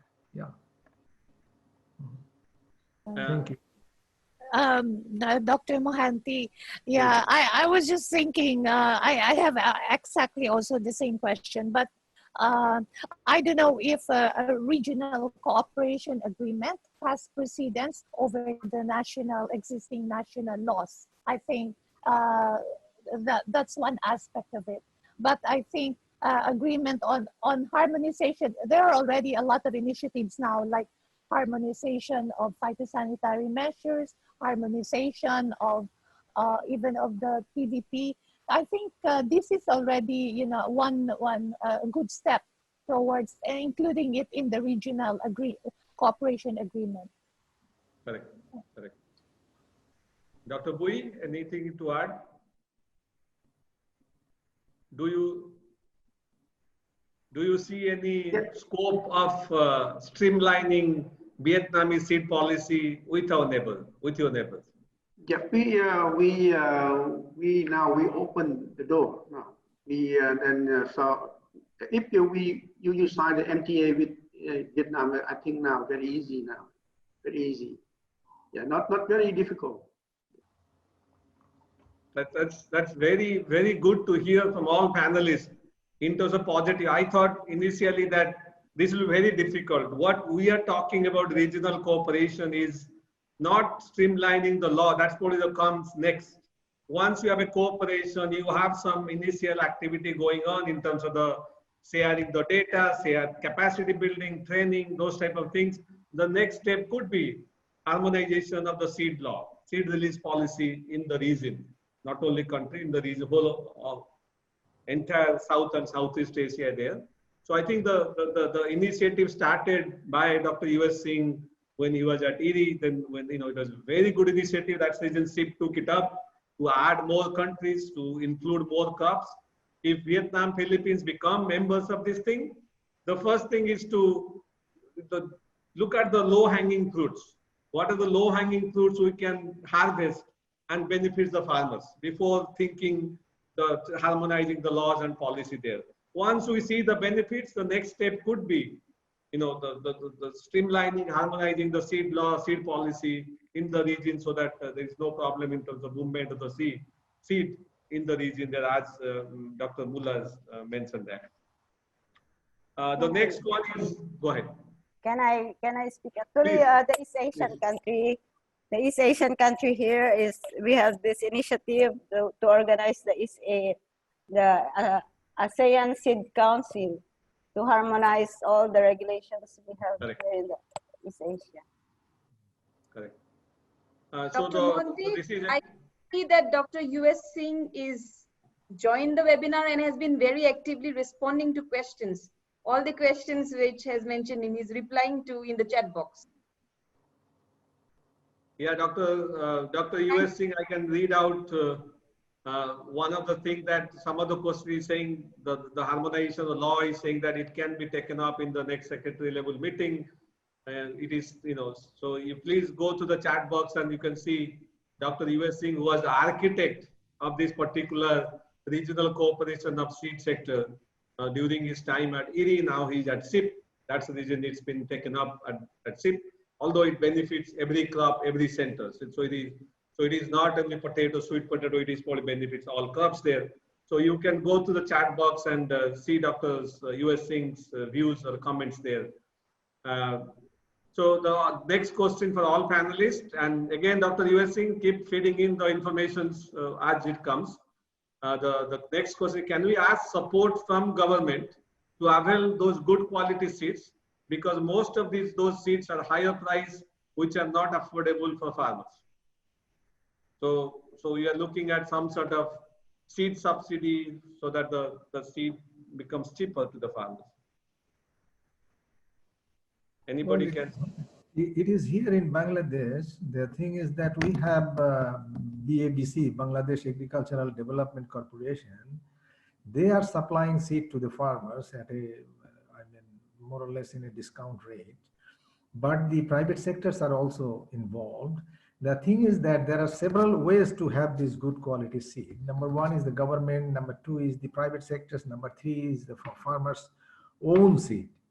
So all these three major players are there. So, everybody is in the boat. So things are moving here in this way. I think in other countries may be different, but our system is like this. So government cannot subsidize all the seeds to the farmers, but a part of it, a small percentage, maybe 25% or so, has been distributed by BABC, the major crops, major seed crops over there. But the private sector are taking good initiative in Bangladesh, although their prices are a bit higher. But still, I would like to say the farmers are happy with the price if the seed is really quality, because quality seed is going to give you the best yield. So farmers are not worried about it that if the price is a little bit higher. So they go for the best quality seeds and they can have that. And then farmers, the inbred lines, particularly if it is not the hybrid, the inbreds are always available with the farmers himself. He or she can keep the seeds for the next year also. Yeah. So these are the things happening in Bangladesh. Dr. Mohanty, I also like to add that, the seed cost is just less than 10% of the total cost of a crop production. It's even less than, so it's 5 to 10% for the seed cost. And yet, as Dr. Hassan has said, it gives the farmers really, the income, the good yield and a good income. So I think, and I think that farmers, there is a saying that you can fool a farmer only once through a bad harvest. So if the farmer is not, satisfied with that variety, then there will be no repeat orders. So that's how seed companies really operate. They would only want to give the best quality seeds, to the farmers. And Sam, we have another system here in Bangladesh, the DAE, that is Department of Agricultural Extension. They used to provide trainings to the farmers that how can you produce and keep quality seed for your crops. So these training programs are really, really important for the farmers. They are really skilled, yes. The next question is for Ms. Morales, specifically for you. Would be possible that in the amendment of RA 7308, the forest tree seed will also be included to be certified? So you're asking the amendment of RA 7308, will you be including forest tree seed? I think our law only for agricultural crops, agricultural food And for these forestries, it's for the Department of Natural Resources, DNR. So for this law, it's only for the Department of Agriculture and for the agricultural food crops only. Good. Okay. Yeah. So the next question for all panelists, the question is the access to certified high yielding varieties and resistant varieties still unreachable to small and poor farmers. It's been raised before, but it is still an advantage since the ones holding the traditional and native varieties are the smallholders, which largely contribute to preventing genetic erosion. So how do we balance the situation between genetic erosion, and the genetic diversity? Well, I think it is naturally adjusted, Sam. I mean, some of the people they will also they are also keeping the native varieties, and some of them are doing high yielding varieties also, and some of the farmers they are doing both. So it is their choice actually. That's in this way, some of the varieties they can keep all the crops. But sometimes you will see whenever they are getting good price and good yield, they are moving to other varieties. This is quite normal. So that is why we have gene bank and others, so that we can keep all these genotypes in the gene bank. It is already there in some of the cases. Gene banks are there. They used to keep all this information, and if we need any genetic material from there, we can apply for that and we can have it. So genetic erosion should not be there actually if we are really sincere to our words, and if we can keep it, if we can preserve it accordingly. Well, one of the criticism of green revolution is the genetic erosion of the rice and wheat paddy, paddy crop particularly, because if you look at Southeast Asia particularly, some of the improved variety developed by IRI and other national partners dominate all mega varieties. So it replaced a lot of traditional local varieties with these mega varieties over large, millions and millions hectares of land there. So this is normal criticism that has come from green revolution, that it has contributed to the genetic erosion of the traditional varieties there. The next question, Dr. Sayok, is for you. East-West is my preferred seed for vegetable because of its adaptability and quality of crops. Madam, is it possible that East-West could help establish a model school garden in public schools? For you, Dr. Sayok. Yeah.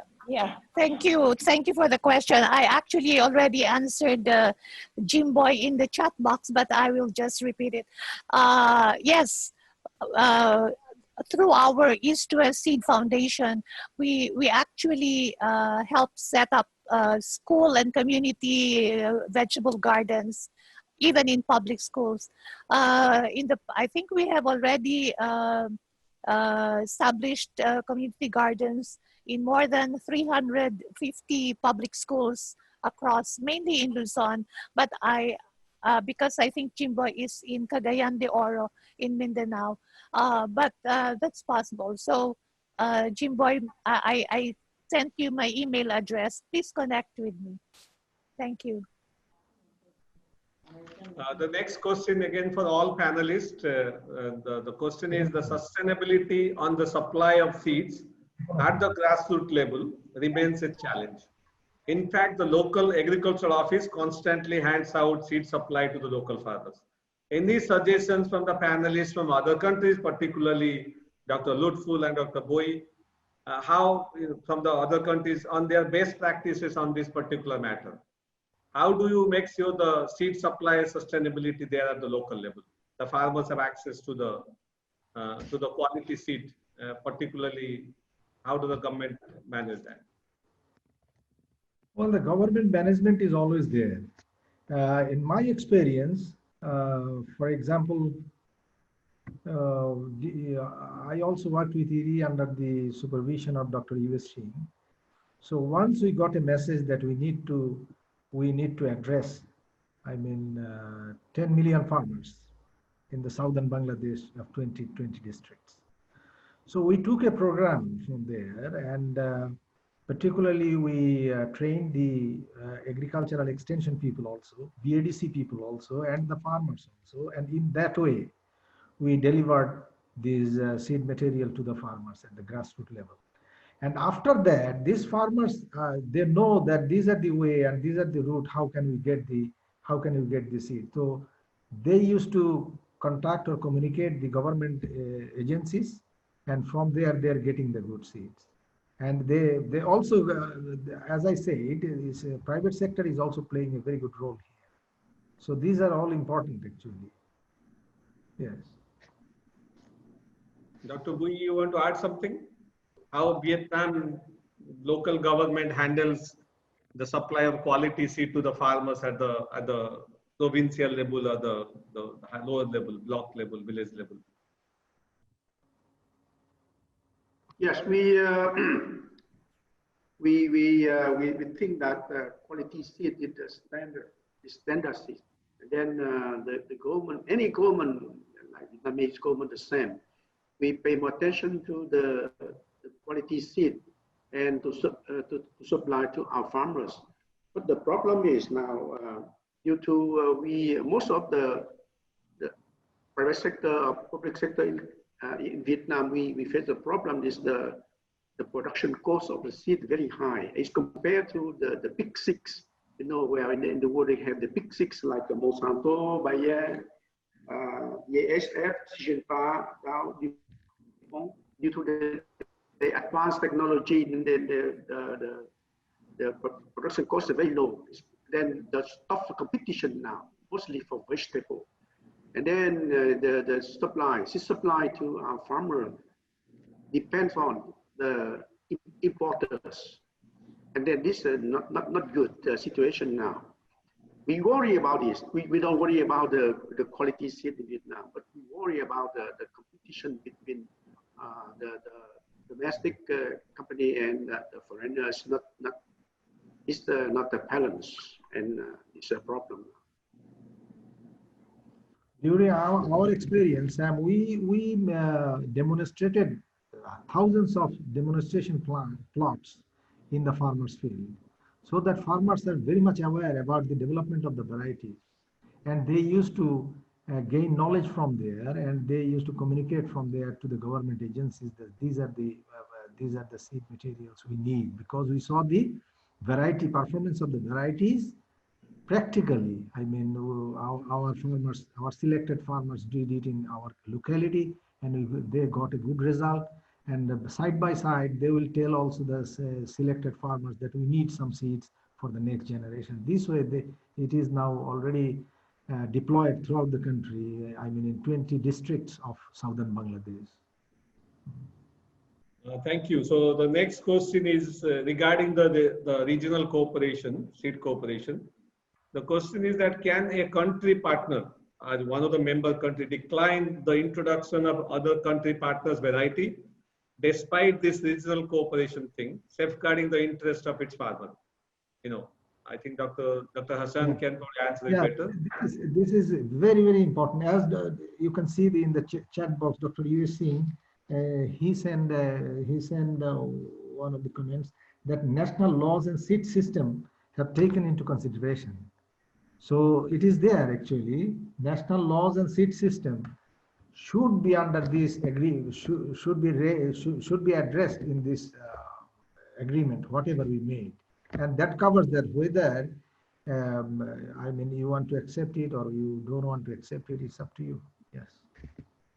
Yes, just to add to Dr. Hassan thing, yeah, right now the regional cooperation, you know, among the member countries, is not mandatory for the member country to forcefully release the varieties against the seed law there. So you know, you can see the more India, Bangladesh, India particularly very active in releasing variety of other neighboring countries, particularly Bangladesh and Nepal.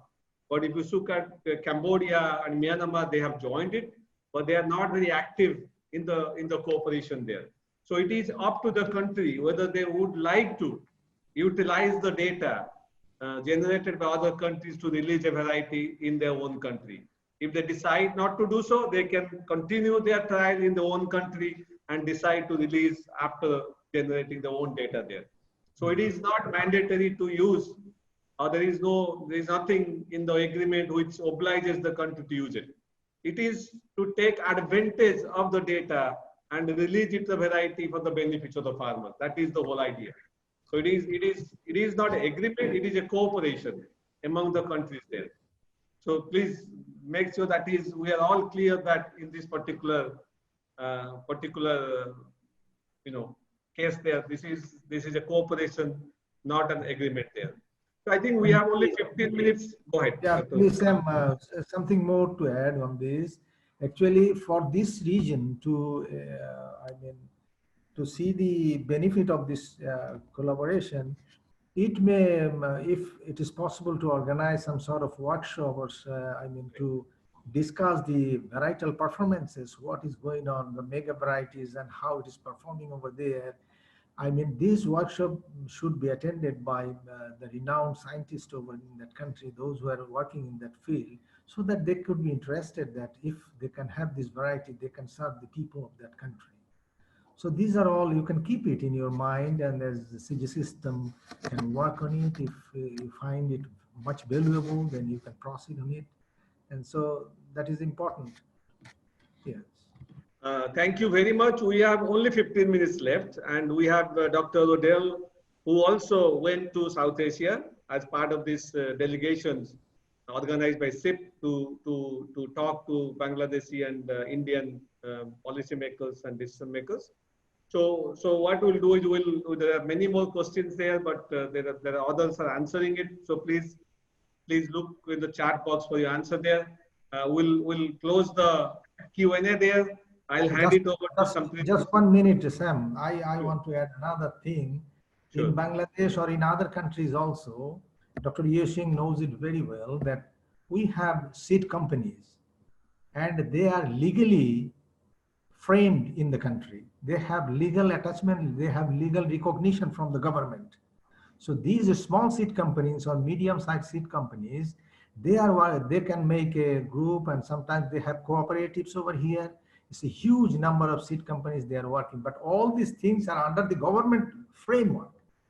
We must understand it, what is going on, everything must be legalized by the government through their rules and regulations. Then there will be no problem. This is the information we have. Yes. Thank you, Dr. Hassan, and thank you all the panelists for your presentation and for answering all the questions from our very curious participants. With that, let me hand over to Sampriti for take it forward. Thank you, Dr. Monty, for a very engaging, facilitating a very engaging Q&A session. Finally, there was lots discussed today. There was lots brought to the forum by all our panelists. There are many points to be pondered upon before we take our next steps. And so I would request Dr. Rodel Magirang to synthesize the important points raised in today's webinar by our speakers, the questions raised by our participants, and also to present his own point of view on the way forward on regional cooperation for building a resilient seed system in the Philippines. Dr. Magirang is a vegetable breeder and the director of the Institute of Plant Breeding, College of Agriculture, Food Sciences, UPLB. He has been doing vegetable breeding since 1979 and has authored numerous scientific publications. I would now request Dr. Magirang, who has been waiting very patiently in the entire session, to present his valuable insights and the synthesis. Dr. Magirang, please. Good afternoon. Congratulations to all the speakers, panelists, and also those who participated. It has been a very engaging discussion, never ending. There are a lot of questions in and out of the cooperation. So here's the synthesis. It's quite difficult to synthesize because of so many ideas, but I'll try this one. So on the part of the organizers, this is the target output. Recommendation on the Philippines joining the regional seed cooperation. This will be through the discussion on the effect of climate change and the expected impact of joining the regional cooperation seed sector and the challenges. And so far, according to the organizer, we have 560 participants from 13 countries. So from the presentation of Dr. Mohanty, he mentioned the fast-changing Asian climate that demands, that poses changing demands in supply. And this needs timely availability of quality and appropriate varieties. So through conventional breeding, the process takes about 10 to 15 years and a lot of money. And with cooperation that can be substantially speeded up, making available good quality materials to farmers. And the present agreement has this as members: Bangladesh, Bhutan, Cambodia, India, Myanmar, Nepal, and one is covered. They started with rice and potato, and they had been very successful in this. And the agreement can be extended to cover other crops, including other cereals, oil crops, vegetables, sugar cane, and fiber crops. And from the Philippine side, no, for the Philippines, if the Philippines will elect to be a member of this cooperation, there will be a lot of upside. So we can access the varieties from other countries. And as we've seen in Bangladesh, you have so many good varieties of potato, of which we are very interested, as well as sweet potato and other crops that we can test initially and then adapt in our country. And in the same manner, you can access some of our varieties, crops and varieties that will be adapted in your area for commercialization. So it will be a win-win situation. And it will really be a game changer of sort because of the saving in time and money. The input of Dr. Hassan from Bangladesh, the Vice Chancellor of Bangladesh Agricultural University, he again mentioned the fast-changing climate, which is affecting not only Bangladesh, but the whole of Asia and the world. And there's the need for food security, not only food security, but nutritional security. And additional to that is the shrinking production area. So we need better varieties with higher yield and could be earlier so that the changeover of crops will be faster. And they have been benefited by the regional seed cooperation in potato specifically. They have very good yields of potato and very good varieties that we are very interested in. From the panelist from Vietnam, Dr. Bu, he mentioned that the government agencies and universities carry out the seed research activities, and the seed usage is 70 to 80% from the formal seed sector. He's complaining, but that is already very high. And they are dependent, surprisingly, they are dependent on imported seeds in rice and maize and vegetables. For me, that is already seed without borders. So, meaning most of their varieties come from other countries, seed without borders, but in another perspective. And there is this weak capacity on quality control, seed testing and certification, except with rice and maize. But there are tops in pepper, there are tops in cashew, there are tops in coffee, and it's still weak, but well, we see that there is still a lot of improvement, but there are already tops in these industries. And the target is to diversify the seed sector and promote collaboration between the formal and informal seed systems to improve the seed sector, diversify, that is, in addition to rice and corn, include the other high-value crops. In the part of the Philippines, the Seed Industry Development Act was discussed, and this is the backbone of the seed industry in terms of regulation. So an amendment is being done, and central to this amendment is the Seed Industry Development Program. And this included the sections and programs on variety development, variety release. And also central to this is the integration and complementation of the formal and informal seed sector. So previously, the Seed Industry Development Act does not include or does not mention the informal seed sector. So here it's included, including the traditional varieties will be protected also and included in the development. And for, as mentioned, for the Philippines to become a member, we will have access to research data, methodology, and technology, and of course, the high quality and resilient and adapted smart varieties. And they will be available in quickly in time, not waiting for the long development, variety development period of 10 to 15 years. So if the regulations will be adjusted, then without trials, without adaptability trials, 1 to 2 years, we can already distribute the seeds from other countries to our farmers. So that will be really, again, a game changer. So let's say a variety from Bangladesh, a good potato variety, we can distribute immediately to our island farmers. In the part of the private sector, Dr. Marian Sayok, president of PSIA, mentioned a lot of benefits on this cooperation. So foremost of this is the availability of genetic resources. So each country has its own wealth of genetic resources, and making it available for others will be very useful for not only for the government, but mostly for the farmers. So it will offer a wider choice for farmers. And this cooperation will fast track market release for the multinational companies.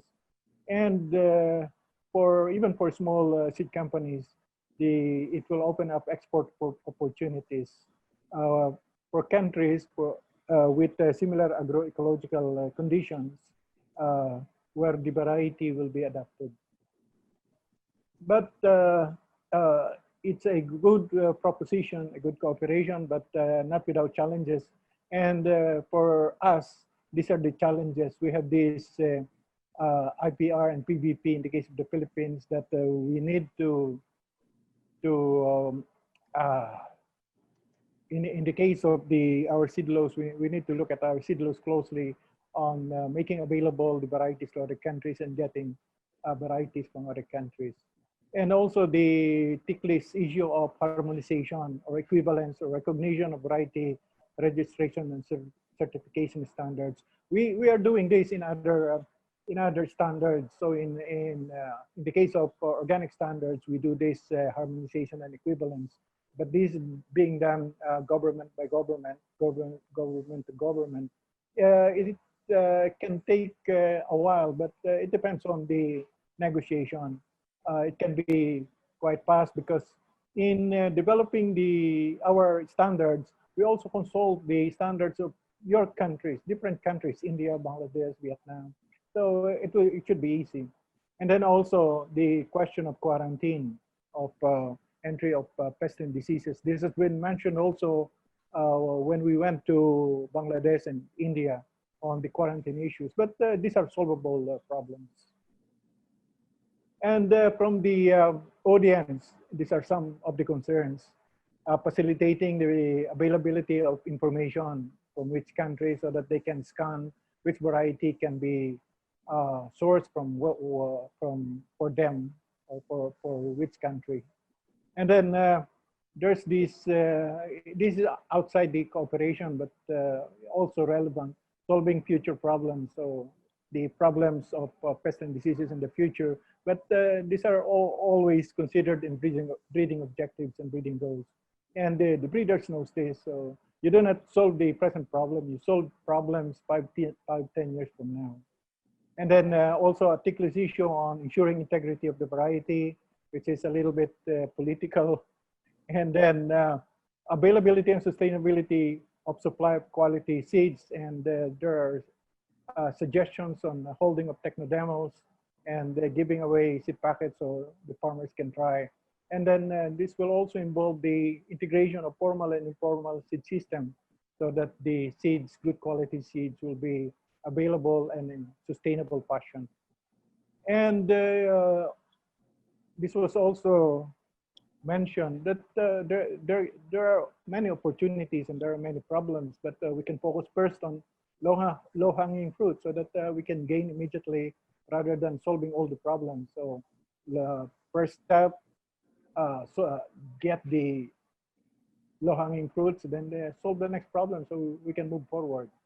And then balancing genetic erosion and genetic diversity. So this is always a problem with variety development, but we have the genetic resources laboratories, germplasm conservation, so we can tackle this. And also in variety development, we should also consider this genetic diversity. And moving forward, again, we should expand this initial agreement for the inclusion of the Philippines and Vietnam. And in the case of the Philippines, we have to settle the issue on PVP and IPR. And also as the issue on seed certification systems. So we have different seed laws. We need to harmonize them. If not harmonized, then recognition of the seed laws of the other countries. And this will be, again, a government-to-government negotiation. And also the protocols on seed movement, but this is also a solvable issue. We are doing this, so we have documents to facilitate this. So we have been doing this with CJIR, so with AVRDC, with CIP, with CNET, those things. And then this is another solvable issue, what platform and guidelines on data sharing. So this is important but minor issue that we can easily settle. A good suggestion is pilot testing this first so that we can tackle the irritants, the small challenges. But again, with pilot testing, we can see the problems that we cannot see as of now, and then we can solve them along the way. And we need the action plan and timelines and coordinator for this. We have discussed this initially. We need definite what to do, when, and who would do it. And as suggested, the CJIR centers can coordinate, but this will involve several centers because of you have different commodities. So on top of that, we need a coordinator, and who will coordinate that among the centers and to develop the protocols. So we have not discussed this in this forum, the action plans, the timelines, and the coordinator. Thank you very much. Maraming salamat po, and Danyabad. Thank you, thank you. Thanks to all.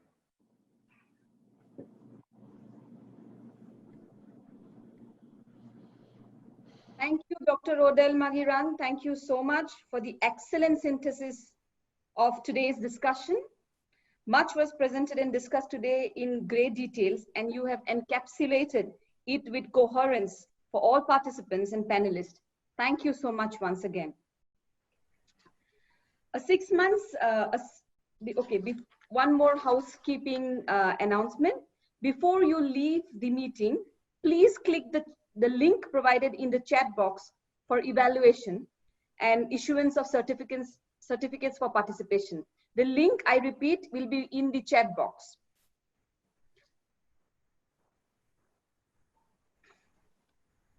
A 6-member delegation, as mentioned by Dr. Mohanty, from the Philippines had visited Bangladesh and India last January to explore the benefits and challenges of joining the Regional Cooperation Initiative. Hope with the insight from today's webinar, CIP can facilitate policy change and interventions that can benefit the Filipino farmers.